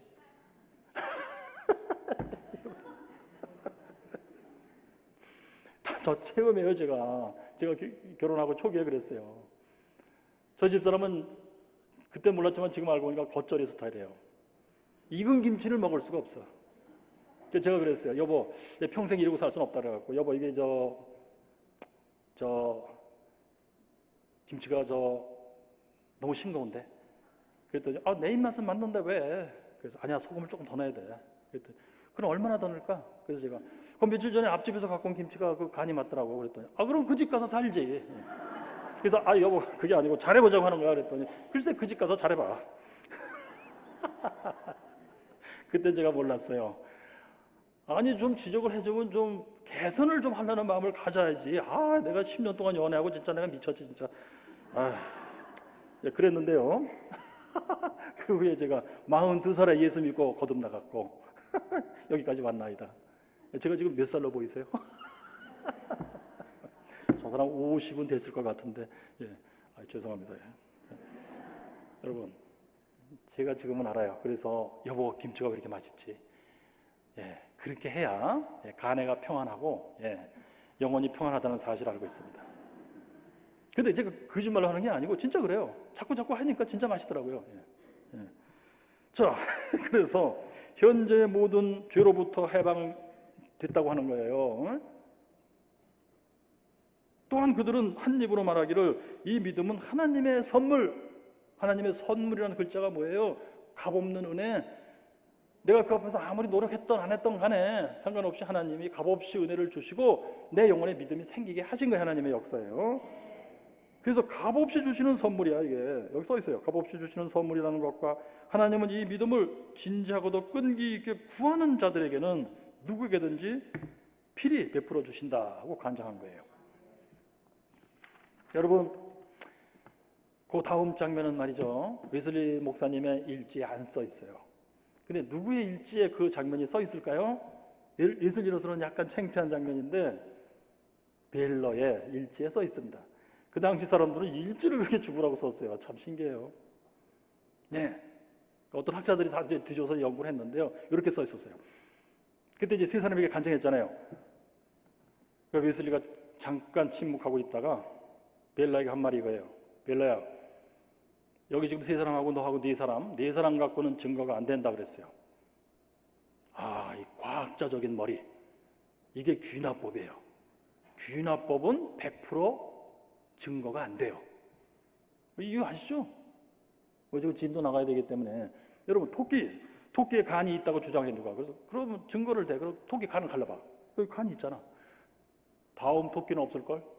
또 갈랐어. 있잖아. 그럼 막 100마리를 잡았어. 101마리는 없을 거야. 다 잡았어. 까지 그냥 지구상에 토끼 다 잡았어. 간 있잖아. 그랬더니 달에 있는 토끼는 없을걸. 그래 달까지 가가지고 간 다 있잖아. 그랬더니 고려시대 토끼는 간이 없을걸. 이게 귀납법이에요. 증거가 안 돼요. 근데 오늘날 누유를 며칠 전에 쐈잖아요. 그거 다 귀납법 갖고 한 거예요. 된다니까요.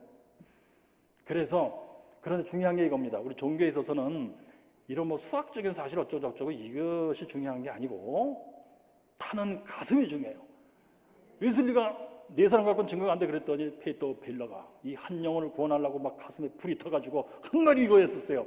웨슬리요, 지금 런던에 이렇게 구원받은 사람이 8명이 더 있다 그랬어요. 내가 지금 당장 데려온다 그랬어요. 그때는 카카오 택시도 없고 스마트폰도 없을 때예요. 다 도로다니면서 8명 다 모아오겠다는 거예요. 그랬더니 웨슬리가 잠시 침묵하더니 그날 주일날인데 예배드리고 또 친구들과 같이 대여섯 명이 앉아갖고 서너 명이 뭘 했겠어요? 찬송 부르고 기도하고 영적인 책을 읽으면서 우리 거룩하게 살다 죽을 때 구원받자는 얘기죠.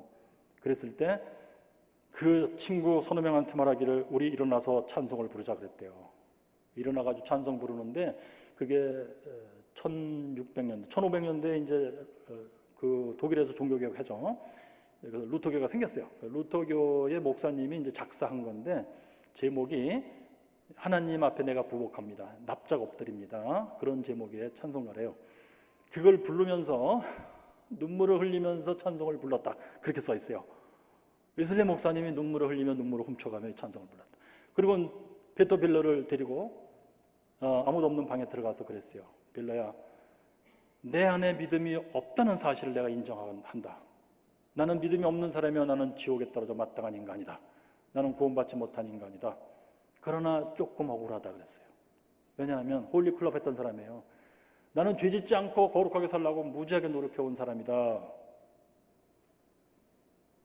괄호 열고 여러분, 웨슬리 목사님이 읽지 말고 일기가 있어요. 다이어리. 일기는 뭐 암호도 쓰고 자기만 아는 문자로도 쓰고 막 이러는 거거든요. 어떤 학자가 그걸 풀었어요. 근데 미국서 선교사 할 때 웨슬리 목사님이 소피랑 서로 사랑했다고 그러잖아요. 이 말씀 드려야 좋을지 모르겠는데 드려야 될 것 같아요. 왜냐하면 우리 모습이 다 똑같기 때문에. 탕자의 비유 아니면 우리는 다 죽을 인생이들이에요. 그 일기에 써 있기를 웨슬리 목사님이 그랬어요. 오늘도 소피의 가슴을 만졌다. 다음부터는 이러면 안 되겠다. 라고 써 있었답니다. 걸어닫고. 근데 페이터 벨러한테 한 마디가 나는 지금까지 그렇게 조야한 죄를 짓고 살지 않았다 그랬어요. 그랬더니 페이터 벨러가 너 그때 가슴 만졌잖아 이렇게 안 하고 한 말이 진짜 거룩한 말이에요. 웨슬리야, 주 예수 그리스도를 믿지 않는 죄 하나만으로도 너는 지옥 가기에 충분해 그랬어요. 얼마나 거룩해요, 그죠? 얼마나 점잖아요. 얼마나 사람의 가슴을 움직이는 말입니까? 근데 그때 페이터 벨러가 너 그때 소피 가슴 만졌잖아 그러면 웨슬리가 그랬을 거야. 따기 때리고 뭐 어쩌고 저쩌고 야 없던 일로 하자 다 그랬을 거예요. 하나님이 역사하시려니까 벨러의 가슴에서도 막 한 영혼 구원하라고 불이 타고 있었고 그때 그들의 입에서 나오는 말은 다 성령 하나님께서 인도하시는 말씀이에요. 웨슬리 입에서도 성령 하나님이 인도하여 그 말이 나오고 벨러의 입에서도 그 말이 나오고 하면서 웨슬리가 그래요. 벨러야 네 말이 맞다. 나를 위해서 기도해달라. 근데 그때요 예수 영접 기도가 없었어요. 그때는. 그래서 벨러가 기도해 주기를 주 예수여 이 죄인을 위해서 피 흘리신 그 손으로 못자국난 그 손으로 이 죄인에게 안수하시고 구원해 주세요. 그랬던 겁니다. 그 다음 대목을 웨슬리가 썼어요. 자기 일지 이렇게 썼어요. 나는 이제 철저히 설득되었다. 자, 여기서부터 여러분 이제 두 번째 단락으로 들어갑니다. 왜 하나님이 이분의 35살 될 때까지 그렇게 역사를 안 하시더니 구원의 역사, 다른 역사는 하시는 거예요. 근데 구원의 역사 나타나가지고 영혼을 구원하려고 막 역사하시는 거, 값없는 은혜를 막 주시는 거 이런 걸 왜 안 하셨냐 이거예요. 그러다가 5월 24일 날 왜 역사하셨냐 이거예요. 두 번째 대목으로 들어가요. 왜 역사하시느냐 이거 하나님이 여기 이렇게 써 있어요. 나는 이제 철저히 설득되었다. 그리고 그 믿음을 구하되 끝까지 구하기로 하나님의 은혜로 말미암아 결심했다. 믿음을 구하기로 결심했다. 믿음은 하나님이 주시는 건데 이걸 내가 구하기로 결심했다 하면서 1. 나는 청소년 시절부터 그런 줄도 모르고 있기는 했지만 아무튼 실제로 나의 구원의 희망을 그 위에 근거시켜왔던 나 자신의 의를 부분적으로든지 전체적으로든지 의존했던 것 모두 전적으로 내어버림으로써 그 믿음을 구하기로 결심했다. 그러니까 이분이 예슬리 목사님이 35살 될 때까지 영국 국교의 가르침, 잘못된 구원관을 따라서 그렇게 열심히 은혜의 수단을 코피가 나도록 죽으라고 사용했던 그것이 한마디로 무엇이었느냐? 나 자신의 의였다는 거예요. 이게 로마서 10장의 말씀이에요. 사도 바울께서 본인도 예수 믿기 전까지는 바리새인으로서 하나님 앞에서 진짜 코피나게 무지무지하게 열심히 했던 사람이에요. 그죠? 하나님 명령대로. 그러나 하나님께서는 딱 보고 계실 때 사도 바울의 입을 통해서 한 말씀 그대로인데, 지금 여전히 그 길로 가고 있는, 잘못된 길로 가고 있는 유대인들을 향해서 바울이 하신 말씀, 자기 의를 세우느라고 하나님의 의에 힘써 거역하고 있다 너희들이. 그겁니다. 참 희한하죠? 그래서 예슬리 목사님도 이것은 나 자신의 의였다, 이것은 하나님께 힘써 거역했던 것이다, 그렇게 하고, 두 번째, 다른 모든 은혜의 수단들을 항시 활용하면서, 은혜의 수단, 지금까지 열심히 했던 그거예요. 똑같이 열심히 그것을 실천에 옮기며 행한다 이거예요. 은혜의 수단을 열심히 행하면서 바로 이 믿음, 하나님이 이 믿음을 보시고 의롭다 인정하시는, 구원하시는 믿음, 바로 나를 위하여 흘리신 그 그리스도의 피를 온전히 의지하는 그 믿음, 그리스도를 바로 나의 그리스도로, 나의 유일한 칭의요 성화요 구속으로 신뢰하는 것, 바로 이 믿음을 구하는 기도를 지속적으로 드림으로써 이 믿음을 구하기로 결심했다, 이렇게 써 있어요. 자, 여러분 이제 여기서 아실 수 있겠죠?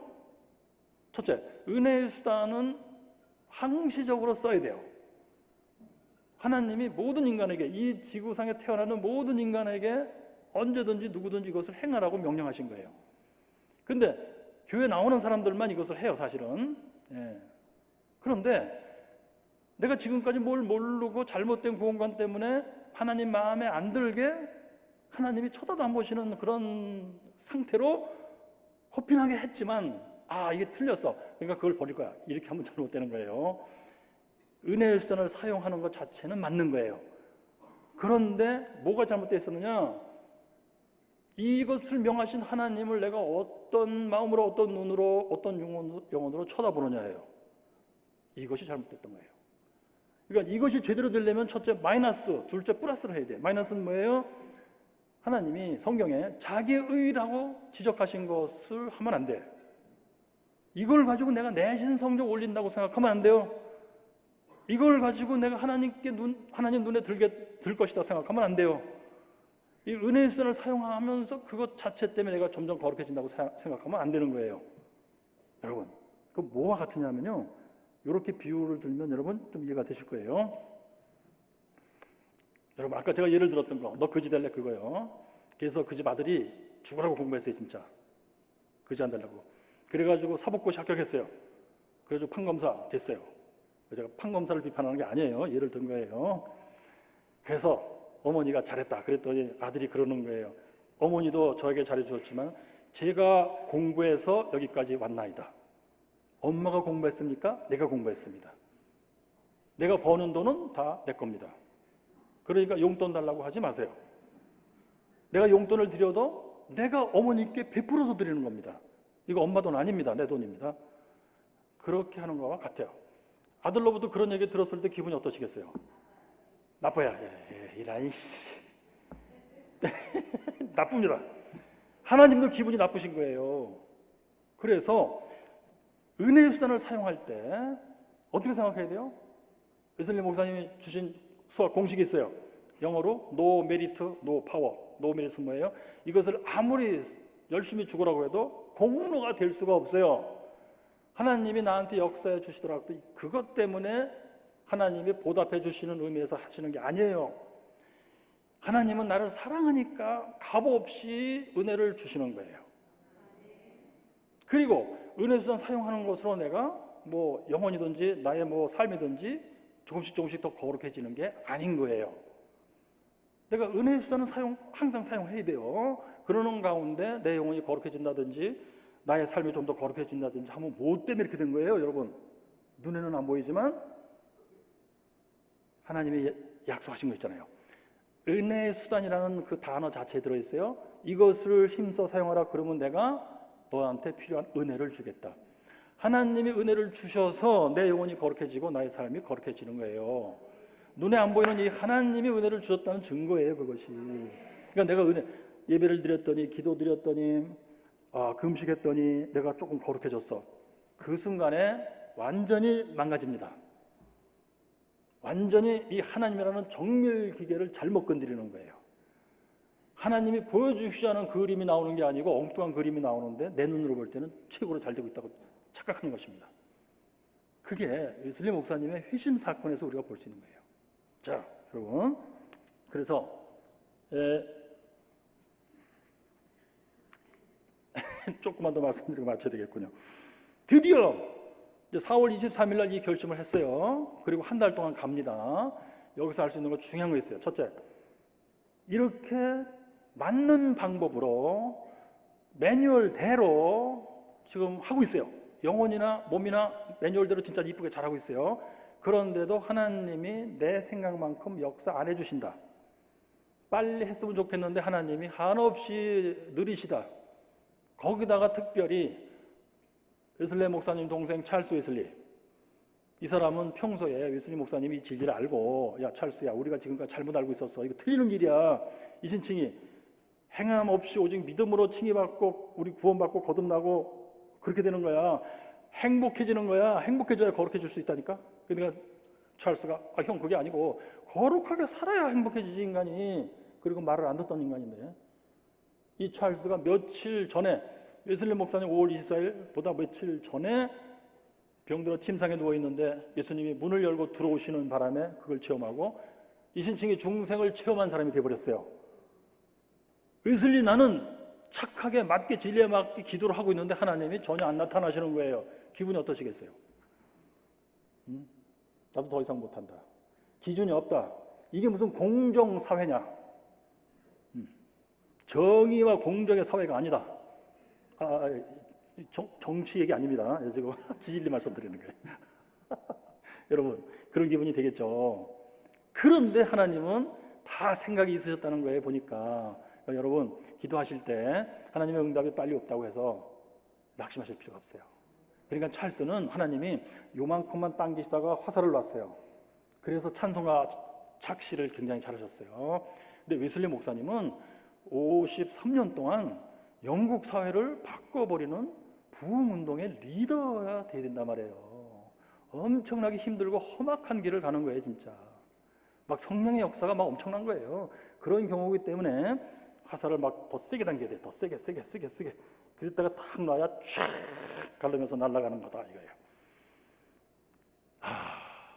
참 위로가 되는 말씀이에요. 기도해도 왜 하나님 응답지 아니하십니까가 그 뜻입니다. 저희 어머니가 참 수십 년 기도를 참 열심히 하신 분인데, 그 기도 중에 그게 있어요. 하나님, 우리 아들 독일 가서 공부하는데 민중신학으로 박사 받는답니다. 목사님께 여쭤봤더니 민중신학은 마귀신학이랍니다. 우리 아들 한국 오면 큰일 나게 생겼으니 독일에서 돌아오지 못하게 해주세요. 독일에서 살다 죽게 해주세요. 그렇게 기도하셨어요.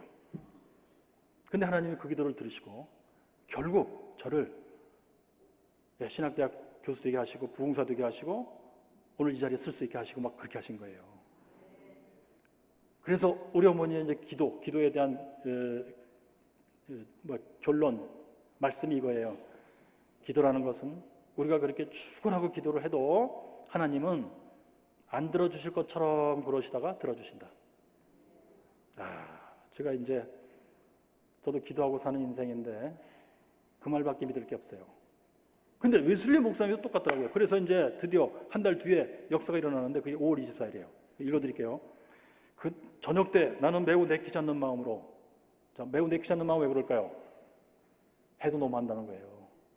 아니, 이 진리를 반대했던 찰스는 난데없이 체험을 했고, 나는 제대로 알았고 설교도 하고 다른 사람 가르치고 이렇게 죽으라고 열심히 이쁘게 하는데 왜 안 오시느냐 이거예요. 힘이 쪽 빠졌어요. 그런데 그때 하나님이 역사하시더라. 매우 내키지 않는 마음으로 올더스게이트가에 있는 한 모임에 갔다. 올더스게이트는 이제 거리 주소의 이름이에요. 그 옆에 있는 건물의 어떤 자그마한 방에 뭐 10대 명에서 20명 정도의 사람들이 모인 집회예요. 여기 온 사람들은 다 영국 국교의 교인들이에요, 사실. 그런데 모라비아 교도들의 그 주장, 예수 믿고 죄 사함 받으며 구원받는다, 그거 그거를 사모하고 체험하기 원하는 사람들의 모임이에요. 거기서 한 사람이 루터의 로마서를 위한 서문을 읽고 있었다. 루터가 성경을 독일말로 처음 번역했어요. 독일 사람들이 처음으로 독일말로 성경을 읽게 되는데 성경이 어려운 책들이 좀 있어갖고 예컨대 로마서 같은 거, 그 책에 대한 설명서예요. 그래서 한 8페이지 정도 되는 글인데요. 거기에 이제 뭐 죄가 뭐냐, 율법이 뭐냐, 은혜가 뭐냐, 믿음이 뭐냐, 뭐 칭의가 뭐냐, 이런 걸 설명해 준 거예요, 쭉. 거기에 믿음이 뭐냐를 설명하는 대목을 지금 어떤 사람이 읽으면서 설명해 주고 있었어요. 여기 해필 어떤 사람이라고 했냐면, 그 당시에는 이런 글을 쓸 때는 다 익명으로 하는 게 예의였어요. 그래서 그래요. 뭐 이상한 사람들이 아니고.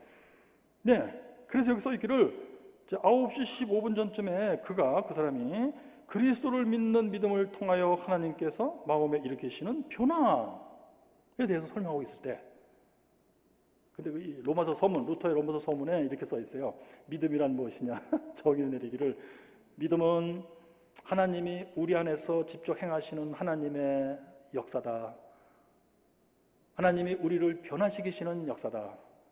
우리의 옛사람을 죽이시고 하나님으로부터 새로이 나게 하시며, 그래서 생각과 말과 행동에 있어서 완전히 다른 사람이 되게 하시고 성령을 내 안에 있게 하시는 하나님 자신의 행동이다. 이게 믿음이다. 그렇게 써 있어요. 그 대목을 읽으면서 설명해 주고 있는데, 자, 예수님 목사님이 나는 나의 마음이 이상하게 더워지는 것을 느꼈다. 이게 지금 좀 아까 제가 소개해드린 성령의 증언의 느낌이에요. 풍랑이 잠들었다. 기분 좋은 고요가 있다. 내 영혼이 그리스도의 품에 안겼다는 안도감이 있다. 나의 모든 잘못이 덮음을 받았다는 만족감, 확신이 들어왔다. 이 느낌이에요. 이 느낌이 가슴 뭉클하게 올라온 거예요. 그러면서 하는 말이 그래요. 나는 내가 구원을 위해서 오로지 그리스도만을 신뢰한다는 것을 느꼈다. 이게 뭐예요? 행함 없이 오직 믿음만으로 의롭다함을 받는다, 그거예요. 그러니까 이 믿음, 이 사람이 한 달 동안 구했던 믿음을 하나님이 지금 그 영혼에 쫙 넣어주신 거예요. 그리고 그는 하나님이에요. 아버지 하나님. 그가 바로 나의 죄를 이미 가져가 버렸고 나를 죄와 사망의 율법으로부터 구원하셨다고 하는 확신이 나에게 주어졌다. 나의 죄를 이미 가져갔다가 뭐예요? 죄책. 지금까지 내가 죄 지은 것에 대해서 아버지 하나님이 재판장으로서 유죄선언 내린 거다. 정죄라고 그래요. 그렇게 되면 나는 사형을 받아야 돼요. 죽음으로서 갚아야 되는데 그걸 죄책이라고 불러요. 나는 이제 죽어야 된다. 처벌받아야 된다가 죄책이에요. 그 죄책을 싹 다 용서하신 거예요. 그러니까 뭐예요? 내가 너를 처벌하지 않겠다요. 너는 영벌로 갈 필요가 없다예요. 그리고 너는 이제 여기 죄와 사망의 율법으로도 건졌다가 뭐예요? 이것은 나는 이제 거듭난 사람이 되어서 죄를 짓지 않는 사람이 되었다예요. 그 확신이 쫙 들어온 거예요. 그랬을 때 성령 하나님이 옆에서 보고 있다가 즉시로 나한테 와서 알려주시기를 너는 하나님의 자녀라라고 증거하시는데, 그때 내가 알아요, 모든 것을. 이 성령의 증언이 없으면은 아버지가 나를 용서했고 나를 자녀로 삼았다는 사실을 내가 알 수 있을까요, 없을까요? 알 수가 없어요. 왜? 왜냐? 죄사하고 나를 자녀로 삼는다는 것은 하나님하고 나하고 같이 하는 게 아니에요. 하나님이 혼자 하는 거예요. 하나님은 눈에 안 보여요, 귀에도 안 들려요. 하나님 자신이 나에 대해서 마음을 바꾸셨다는 사건이에요. 옆에 사람의 마음이 바뀌는 것도 내가 모르는데 하나님의 마음을 바꿨다는 걸 내가 어떻게 알아요?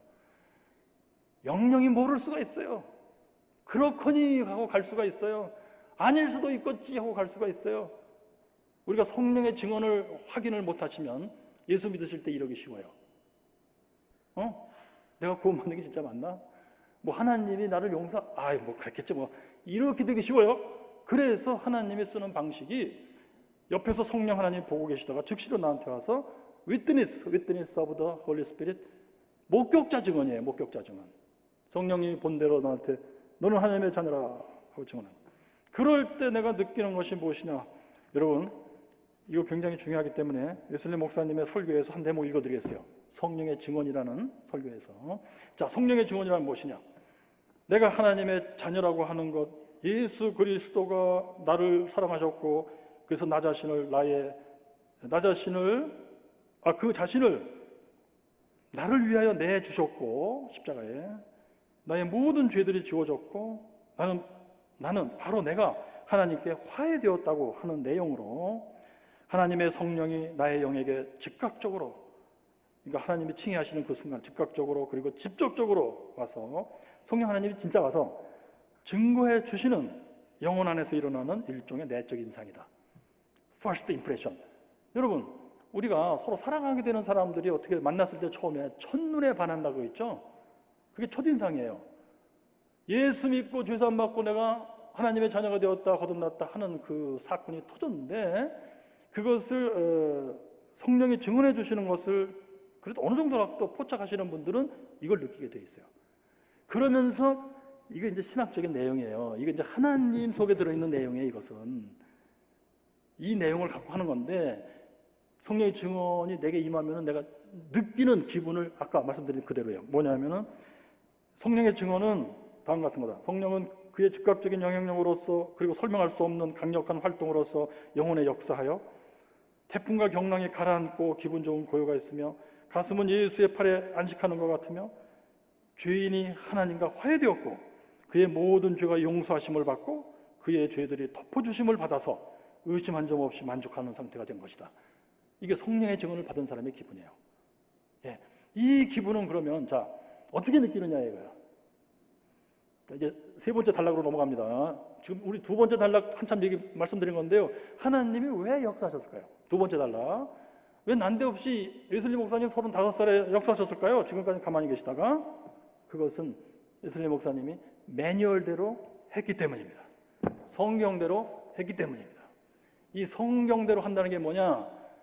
겉으로 몸으로 움직이는 건 비교적 쉬워요. 그래도 교회 나오면 예배드리자, 기도드리자, 그것도 이제 힘들게 따라가는 건데, 그래도 열심히 하려면 따라갈 수 있어요. 그런데 진짜 어려운 것은 내 영혼 속에서예요. 내 영혼 속에서 이 하나님과 내가 소통이 진짜 돼가지고 하나님이 마음에 들어 하시면서 내가 은혜를 줄게. 그래서 웨슬리 목사님께 역사하셨듯이 그렇게 역사가 되려면 내 영혼이 하나님께 맞춰줘야 되는데, 그것은 아까 말씀드린 대로 간단합니다. 무엇이냐? 너 거지 될래? 그걸 기억하셔야 돼요. 우리 인생은 하나님 앞에서 너 거지 될래? 하나님이 한 번도 그런 말씀 하신 적이 없어요. 성경 보니까. 무엇이냐? 탕자의 비유예요. 어느 때라도 네 모습 그대로 나한테 오라는 거예요. 그런데 아버지여 나는 아들이라 불릴 자격이 없나이다. 종이 하나로 써주세요. 이런 기분으로 오라는 거예요. 그리고 이 하나님은, 이 아버지는 나를 기다리고 있다는 사실이요, 먼 데서부터 보고 있다는 사실이에요. 그러면서 측은지심을 갖고 뛰어나온다는 사실이에요. 측은지심이 뭐냐면요, 헬라 말로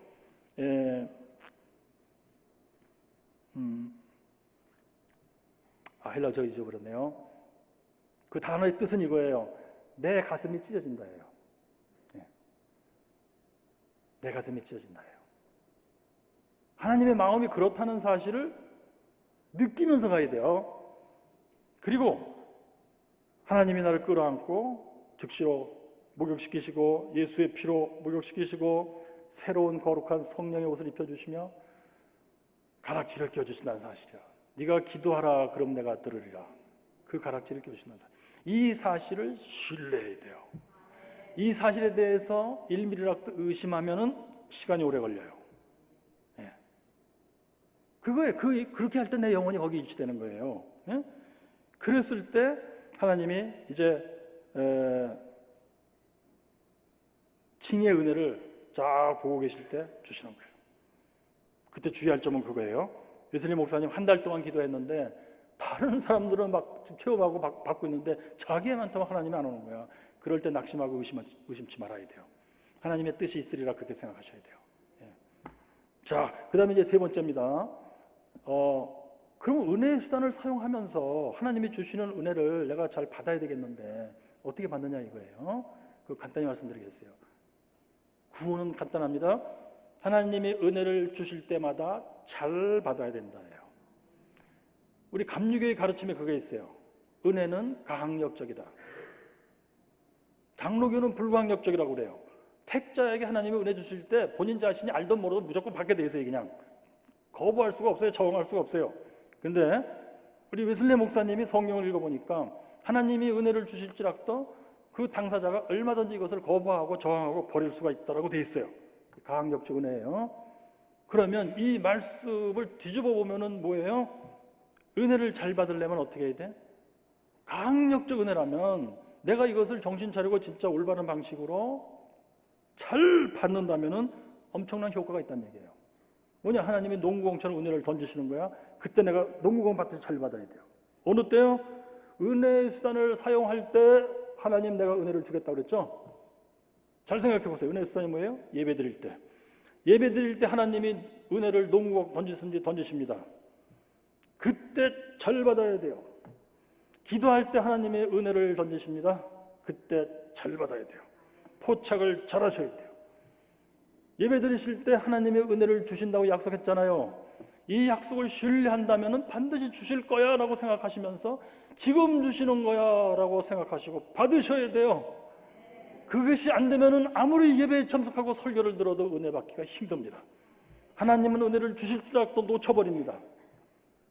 그래서 제가 이 사실을 깨닫고 저는 이제 설교 시간에 예배 드릴 때 이 손을 펴서 이렇게 무릎 위에다가 올려놓고 설교를 듣는 습관이 생겼어요. 하나님이 말씀을 주실 때 땅에 떨어지지 않게 해주세요. 하나님이 말씀 주실 때 그때마다 이것을 포착을 잘하게 해주세요. 더군다나 목사님이 이제 예배 마치고 축도 기도하잖아요. 그러면 여러분 어떻게 생각하세요? 아, 이거 끝나면 집에 간다. 그러면 망가예요. 틀려버립니다. 뭐에 축도 하신다면 축복이 날라온다고 생각하셔야 돼요. 진짜 무지할 정도로 믿어야 돼요. 축복이 눈에 보이듯이 믿으셔야 됩니다. 그래서 목사님이 축도하시면 저는 손을 받쳐들고 축복이 날라오면 이렇게 막 받는 거예요. 막 축복기도 받을 때 받는 거예요. 제가 왜 일부러 그러느냐? 은혜는 실감나게 받아야 되기 때문입니다.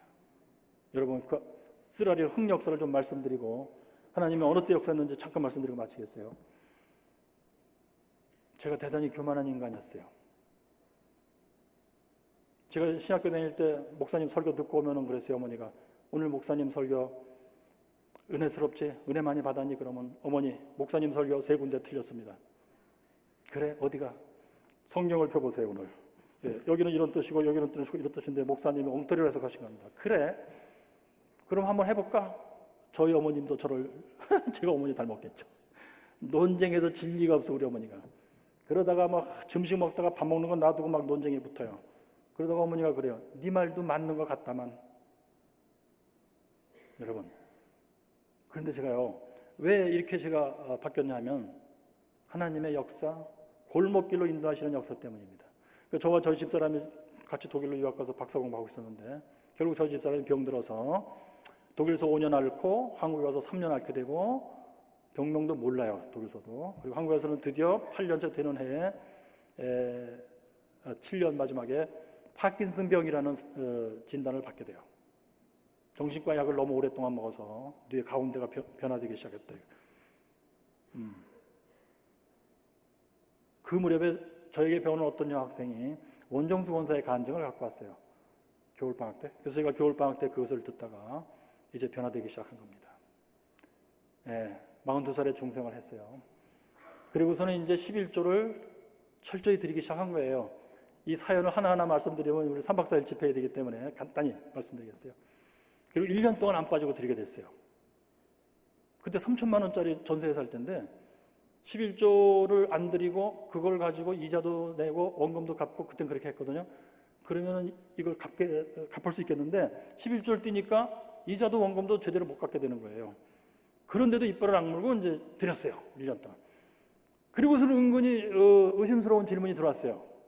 마지막 심판 때 예수님 모셔갖고 이선이 나와 했을 때 나가지고 주여 저는 11조를 착실히 드렸나이다. 그러면 예수님이 11조 드렸어? 그거 안 내도 되는데? 이러실까봐 겁나요. 그런데 그건 그렇다고 치고 우리 목사님은 아시는가? 우리 목사님이 모르신다면 참 억울할 것 같아요.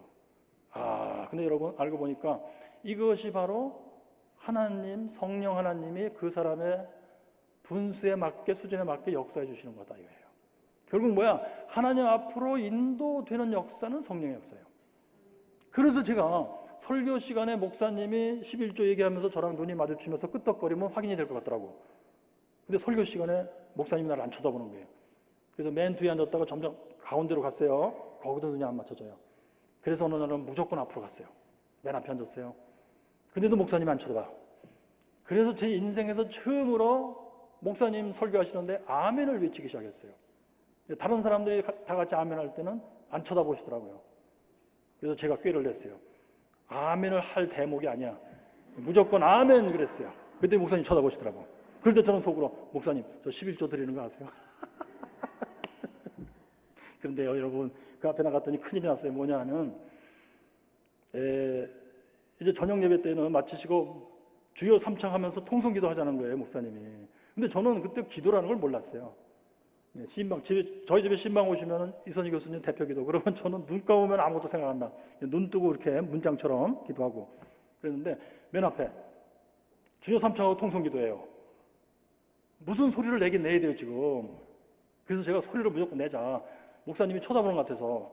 그래서는 머릿속에서 생각나는 문장이 뭐였냐면 하나님 내가 힘들어도 11조를 1년 동안 안 빠지고 냈습니다. 하나님 내가 이토록 사랑합니다 하나님을. 그거였어요. 그래서 하나님 사랑합니다 하고 소리 질렀어요.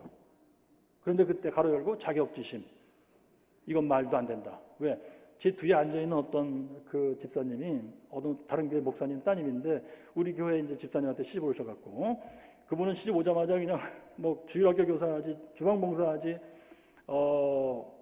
성가대 하지 막 그러는 거예요. 근데 그분이 한 번은 저한테 교수님 성가대 같이 하자고. 그래서 바빠서 못한다고 도망다니고 그랬거든요. 그분이 바로 제 뒤에 앉았던 거예요. 그래서 하나님 사랑합니다 하면서도 그분이 들을 것 같아. 그분이 속으로 분수에도 안 맞게 기도하네 이런 것 같아갖고 제가 하나님 사랑합니다 가로 열고 분수에도 안 맞다 가로 닫고 그러기도. 그런데 또 사건이 터졌어요. 그게 이제 저희 집사람에게 신유의 역사가 일어나는 성령 세례가 있기 며칠 전이에요. 12월 그 주간 며칠 전인데 마지막 주일에 그때가 그날 저녁에 목사님이 주보에 보니까 천열매 신앙이라고 써 있더라고요. 제목이. 오늘 드디어 11조 설교하시면서 나랑 눈이 마주치고 끄떡거리게 생겼다. 이제 맨 앞에 앉았죠. 그런데 목사님이 11조도 천열매지만 시간의 첫 부분도 천열매 하나님 겁니다. 새벽 기도가 그 천열매입니다. 그러면서 지금까지 1년 내내 새벽 기도 못하고 오신 분들은 하면서 저를 쳐다보면서 며칠 안 남았으니까 새벽 기도하고 1년을 마치시기 바랍니다. 그래가지고 제가 너무너무 화가 나가지고 속으로 마지막에 찬송 부르는데 제가 이랬어요. 찬송 부르고 벗어요. 목사님이 축도하신다고 그래서 자 축도하시오. 자 축도하시오. 그리고 집에 왔어요. 저희 집사람은 뭐예요? 그때 파킨슨병 환자란 말이에요. 8년째 앓고 있는 사람이에요. 완전히 몸이 막 뚱뚱 부어갖고 잘 걷지도 못해요. 제가 그랬어요. 하나님은 우리에게 해주시는 거 아무것도 없지만 받으실 것은 다 받으셔야 된단다. 우리 내일부터 새벽 기도하다가 죽자 그랬어요. 그랬더니 저희 집사람은 그때 이미 나는 언제 죽을지 모르는 인생이니까 하나님이 기뻐하시는 거 다 해보고 죽을 거야. 그러고 있을 때란 말이에요. 그래서 그러자고 그러더라고요. 그래서 제가 그 앞에 새벽 기도하려고 몇 번 시도하다가 다 실패한 적이 있었어요. 다음날은 제가 막 턱 일어났어요. 그래가지고 막 세수를 하고 딱 거울을 보니까 설기가 등등해요. 새벽 기도하다가 죽으려고. 그리고서는 이제 그 며칠 후에 이제 송구영신 예배가 있는 건데 너무 자랑스러워서 새벽 기도 저희 서울에 있는 저희 어머니께 전화를 했어요. 어머니 제가 드디어 새벽 기도를 하게 됐어요. 그랬더니 어머니가 새벽 기도 시작한 놈들 얼굴 좀 보자. 송구영신 예배는 서울에 와서 드려라.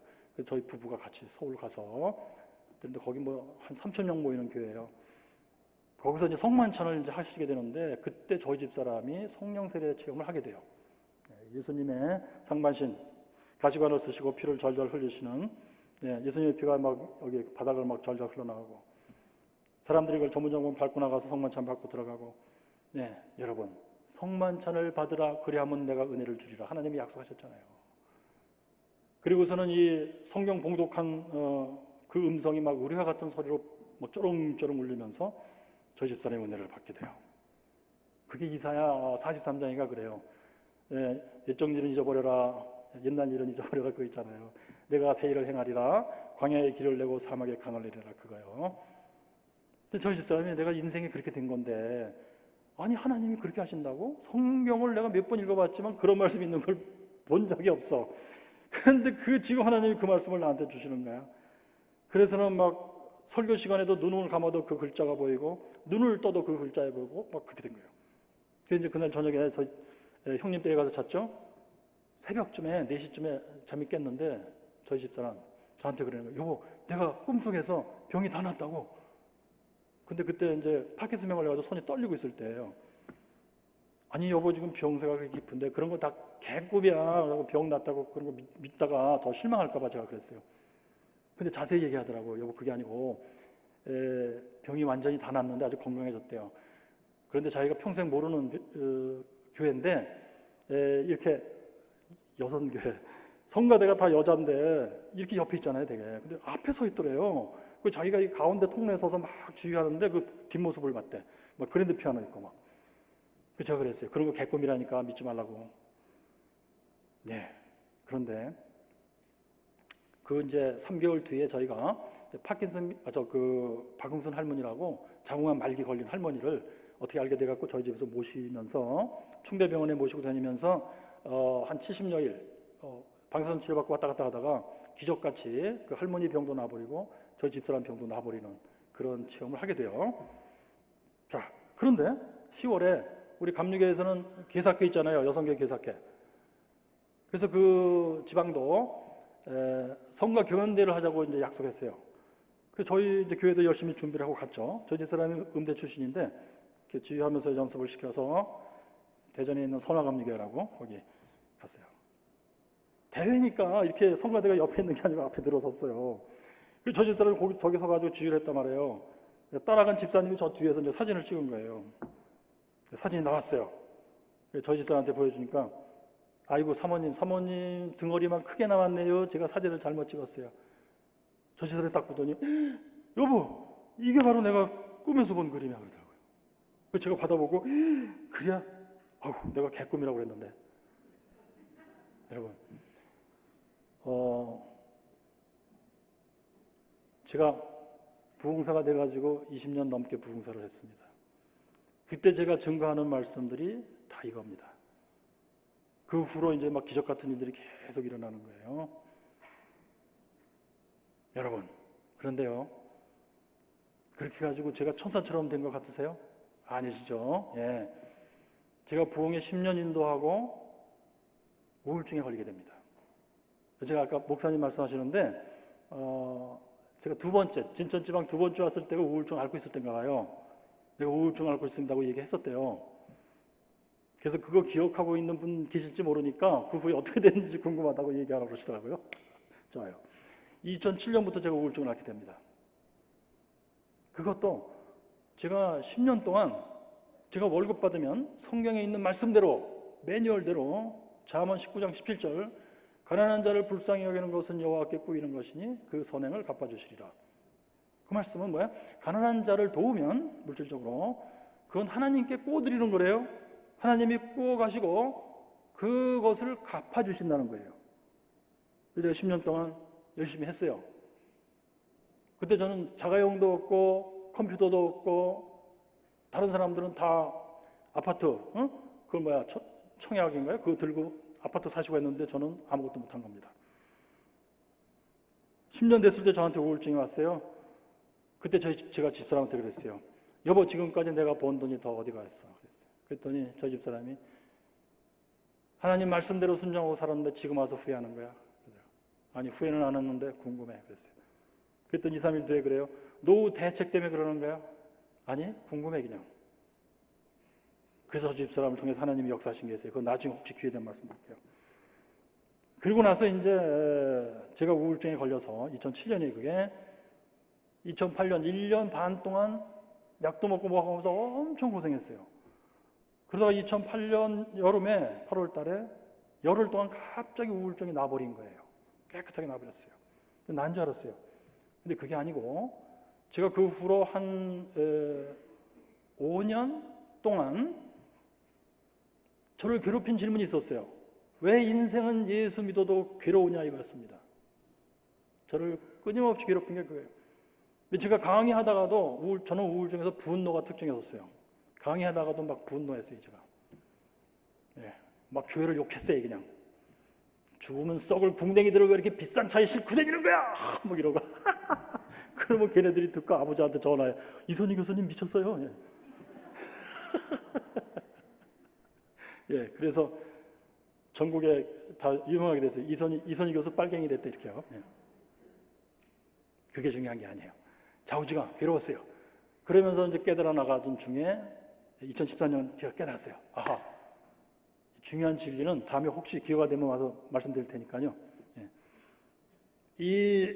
왜 하나님이 우리 인생을 지구에 태어나게 하시는지 알았어요, 제가.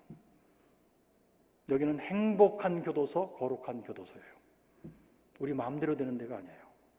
예술님 목사님의 설교를 읽어봐도 그래요. 이것이 하나님이 우리를 행복하게 살게 하시고 그래서 거룩하게 되게 하시는 교도소라고 하는 것을 쓴 것입니다. 이 지구상에서는 우리 마음대로 되는 게 하나도 없습니다. 들어오는 것도 마음대로 못하고 나가는 것도 마음대로 못해요. 먹으라고 주면 먹어야 되고 굶기면 굶어야 되는 거예요. 그럴 때 믿음을 가지고 하나님이 행하시는 모든 일은 나한테 더 베스트입니다. 내 영혼이 편안합니다. 감사하고 기뻐합니다. 그것이 돼야 된다는 거예요. 그리고 둘째, 그 다음 해에 또 깨달은 게 있어요. 이런 지구상에 태어나는 모든 인생의 운명은 일상적인 삶이든지 구원이든지 만세 전에 하나님이 다 결정하신 대로라고 하는 것입니다. 그것을 소위 운명이라고 얘기하죠. 그것은 바뀌는 게 아니에요. 근데 그 운명이라는 것이 예수 믿고 보니까 하나님이 나를 이토록 사랑하신다는 걸 깨달은다면 나에게 가장 좋은 것으로 정해주시고 섭리하신다는 사실이에요. 이거를 웨슬리 목사님이 말씀드린 거예요. 웨슬리 목사님이 이걸 깨달은 거예요. 셋째, 그 다음 해 또 8월 달에 깨달았어요. 이 지구에 사는 동안 하나님이 우리한테 곳곳에 위로의 장치를 해두셨다는 사실이에요. 나의 부모도 나에게 가장 좋은 위로였고, 내가 결혼해서 나의 배우자가 나에게 가장 좋은 하나님이 주신 위로고, 나의 자녀들이 그렇다. 근데 여러분, 이거 한마디만 말씀드리고 마치겠어요. 우리 영혼이 이 성경의 말씀대로 될 때 하나님은 역사해 주십니다. 우리 영혼이 하나님께 맞춰주는 것이 우선이에요. 그 다음에 은혜의 수단은 몸으로 행하는 거니까 뒤따라와야 돼요. 우리 영혼이 하나님께 맞춰주는 것 중에서 아주 중요한 게 무엇이냐면 범사에 감사함을 기뻐한다는 거예요. 이것이 되려면 진짜 예수 믿고 구원받은 믿음이 제대로 있어야 돼요. 그거 말씀드리고 마치려고 그래요. 여러분, 하나님의 위로의 장치를 다 해놓으시더를 제가 깨달았어요. 우리 집사람의 참 눈빛, 손길 하나가 다 나에게 위로라는 것을 깨달았어요.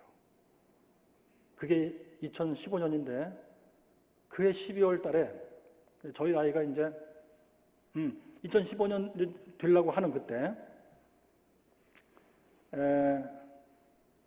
저희 둘째 놈이 이제 고3 올라가는 거거든요. 2015년이면. 근데 고3 올라가기 바로 직전에 자퇴하겠다는 거예요. 왜? 그랬더니 시간 낭비예요. 그 이유는 간단해요. 저희 집 아이는 ADHD입니다. 저희 아버님을 그대로 닮았어요. 공부를 해도 성적이 안 나오고 공부를 해도 이해가 안 돼요. 고등학교 1학년 때인가 학교에서 수학 시험을 보고 왔는데 막 흐느껴 우는 거예요. 진짜 슬프게. 그래서 너 왜 그러냐 그랬더니 이 문제는 우리 반에서 나만 혼자 틀렸어요. 그 내가 보니까 아주 쉬운 문제예요. 교과서 갖고 봐 이거라니까. 글쎄 그 설명을 내가 못 알아듣겠어요. 그래서 이렇게 성적이 안 나오는 걸로 고3을 다니는 것은 쓸데없으니까 자퇴할래요. 그래서 제가 그랬어요. 대한민국에서는 대학을 못 나오면 장가를 못 간다 그랬어요. 그랬더니 나 결혼 안 할래요. 그럼 알았다, 기도해보자. 그때 저는 뭐예요? 세 가지 진리를 깨닫고 있을 때예요. 하나님이 중요한 진리를 깨달았어요. 그랬더니 하나님이 네가 진리를 깨달았으니까 내가 이제 계획한 대로 인도해도 되겠구나. 그래서 둘째 놈이 자퇴를 해버렸어요. 고3 1년을 남겨두고 거기서 끝나는 줄 알았어요. 그랬더니 2016년 5월 달에 저희 큰아이가 걔는 공부를 잘했어요. 진짜 수능에서 2점짜리 하나 틀렸어요. 그때 400점 만점인데 398 나왔어요.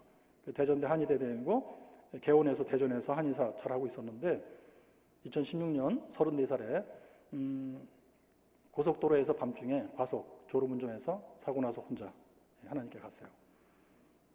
그때요, 강릉에서 아산병원 거기에 있게 됐는데 경찰에서 연락이 왔어요. 사고 난 것 같다. 저희 며느리, 저희 집사람, 어떤 목사님 차를 타고 갔어요.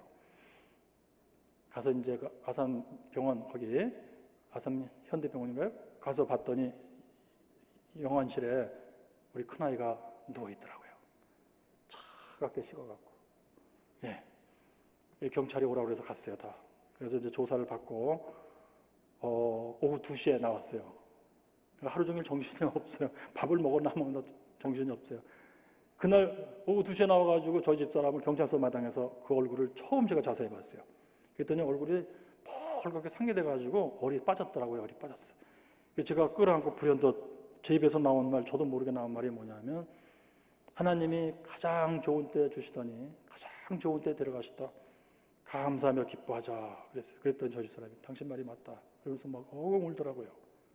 여러분, 그런데 제가 이게 웨슬리 목사님의 책에서 보고 수년 동안 가르쳤던 내용이에요. 뭐냐면 이겁니다, 여러분. 예수 믿고 죄사함 받고 거룩한 길을 쭉 가는 게 맞아요. 그런 가운데 하나님이 은혜를 주시는 어느 때에 어떤 사람들에게는 그 영혼이 완전히 깨끗해지고 모든 그 부패성이 다 뿌리째 뽑히고 하나님을 사랑, 이웃을 사랑으로만 충만하게 되는 상태가 돼. 그게 그리스도인의 완전이에요. 그 사람의 특징은 뭐냐? 데살로니가전서 5장 16절이야. 항상 기뻐하며 기도를 주저하며 범사에 감사한다. 이것이 아주 충만하게 되는 거예요. 그래서 사람들이 물어봤어요. 웨슬리 목사님이요, 그리스도의 완전에 들어가면 인생을 살다가 갑작스러운 일을 당할 때, 이렇게 큰 일을 당할 때 슬프고 힘들고 고통스럽고 하지 않습니까? 그랬어요. 그랬더니 웨슬리 목사님이 왜 안 그러겠느냐? 그 사람의 마인드는 뇌입니다. 몸이에요? 물질이에요. 마인드는 당연히 슬프다, 힘들다, 심지어 고통스럽기까지 하다. 그러나 그때 동시에 그 사람의 영혼은 하나님을 향하여 감사하며 기뻐한다. 제가 이것을 가르치면서도 진짜 이해가 잘 안 됐어요. 그런데요, 여러분, 성경대로, 우리가 알던 모르던 성경대로 영혼이, 몸이 따라가고 있는 사람은 성령님이 역사해 주셔가지고 그것을 하나님이 약속하신 대로 만들어 나가신다, 그거예요. 저도 모르는 사이에 그렇게 된 거예요. 제가 우울증을 5년, 6년, 7년 동안 앓으면서 예수 믿어도 왜 인생은 이렇게 힘드냐 하는 질문으로 아주 수없이 괴로움을 당했던 거예요. 분노로 가득 차가지고 이 교회를 이쁜 눈으로 쳐다볼 수가 없었어요. 그 당시에는 예수 믿는 사람들이 제일 미웠어요, 좌우지간. 기도하는 거, 찬송 부르는 거 제일 싫었어요. 은혜라는 단어가 제일 싫었어요. 그런데 하나님께서는 만세전에 구원 고자처럼 이 성경 말씀대로 따르고자 하는 것을 한 번이라도 해본 사람의 영혼을 포기 안 하신다. 그래가지고 끌고 나가시는데 저도 모르는 사이에 이렇게 된 거예요. 그래서 제가 알았어요. 웨슬리 목사님이 책에 쓴 글이 그냥 자기 사상을 쓴 게 아니고 하나님의 말씀, 하나님의 매뉴얼, 설명서를 아주 착실히 읽고 요약해서 써준 것이다. 그러므로 여러분, 웨슬리 목사님의 설교 교회에서 한번 읽어보세요. 그리고 교회에서 가르치시고 배우시는 대로 성경대로 할 때에 하나님이 진짜로 역사하신다는 사실을 체험하시기 바랍니다. 할렐루야. 여러분, 심지어 그래요. 여러분, 제가 상담해 주시는 분들이 있어요. 어떤 분은 대구에 사는데 이혼한 지 10년 됐어요. 그런데 그 남편이 지금도 와요. 딸이 이뻐갖고. 딸이 초등학교 3학년이야. 그런데 둘 사이에 마음문이 닫혔어. 그 제가 조언해줘요. 마음문을 열으라고. 그리고 같이 살고 싶다고 똑바로 얘기하시라고. 그래도 얘기를 못해요. 사람의 마음이 그렇더라고요. 하나님을 향해서도 마음이 그럴 수가 있어요. 하나님을 향해 마음문을 열어야 돼요. 그런데 그분이 돈에 시달리는 거예요. 누구한테 돈을 빌려주고 못 받아. 카드를 써. 늘 카드비에 시달려. 신용불량이 돼. 그래서 저보고 심지어 저한테 200만 원만 빌려주세요. 그러면 카드비 갚고 200만 원 금세 빼서 돌려드릴게요. 뭐 이런 식으로. 근데 결국은 그분이 330만 원을 저한테 빌려가가지고 못 갚게 된 거예요. 그래서 그분이, 교수님, 여러분, 이게 참 가슴 아픈 사연들이에요. 본인 자신의 이 유방에 문제가 있는 것 같다. 맘모톰 조사를 해야 된다고 나왔다. 돈이 없어요. 남편한테 얘기 못해요. 그런데 보험을 들고 3개월 지나면은 보험금을 탈 수 있대요. 자기가 그렇게 해서 3개월 됐대. 이제 조사를 하고 보험금이 나오면은 150만 원이라도 교수님께 돌려드릴게요. 그래서 제가 이건 아니다. 그래갖고 하나님께 기도해봤어요. 그랬더니 뭐라고 말씀 나왔냐면 6기에 나는 여호와로부터 적신으로 나왔으니 주시는 분도 여호와 하나님이요 가져가시는 분도 하나님 여호와 하나님이시라. 그래서 제가 전화했어요. 그분에게. 그 돈은 내 게 아닙니다. 그 돈은 하나님 거예요. 하나님이 주신 거니까 나한테 갚지 마세요. 그랬어요. 330만 원. 그랬더니 그분이 막 흐느껴 울더라고요. 그러면서 하는 말이 이거예요. 하는 말이 뭐겠어요. 감사해 교수님, 그것이 아니었고 제가 진짜 헤어날 길이 없어서 며칠 동안 저녁마다 가서 교회에 가서 하나님께 기도했어요. 눈물로. 이 330만 원 갚게 해주세요. 기도했어요. 1시간 동안, 1시간 반 동안 기도했어요. 그 얘기더라고요. 뜻이 뭐예요? 하나님이 내 기도를 안 들으시는 줄 알았더니 하나님이 내 기도를 들으신 겁니다. 여러분, 이런 일이 있다니까요. 그분이 목사님 따님이에요. 장로교. 근데 왜 인생을 그렇게 살아왔을까요?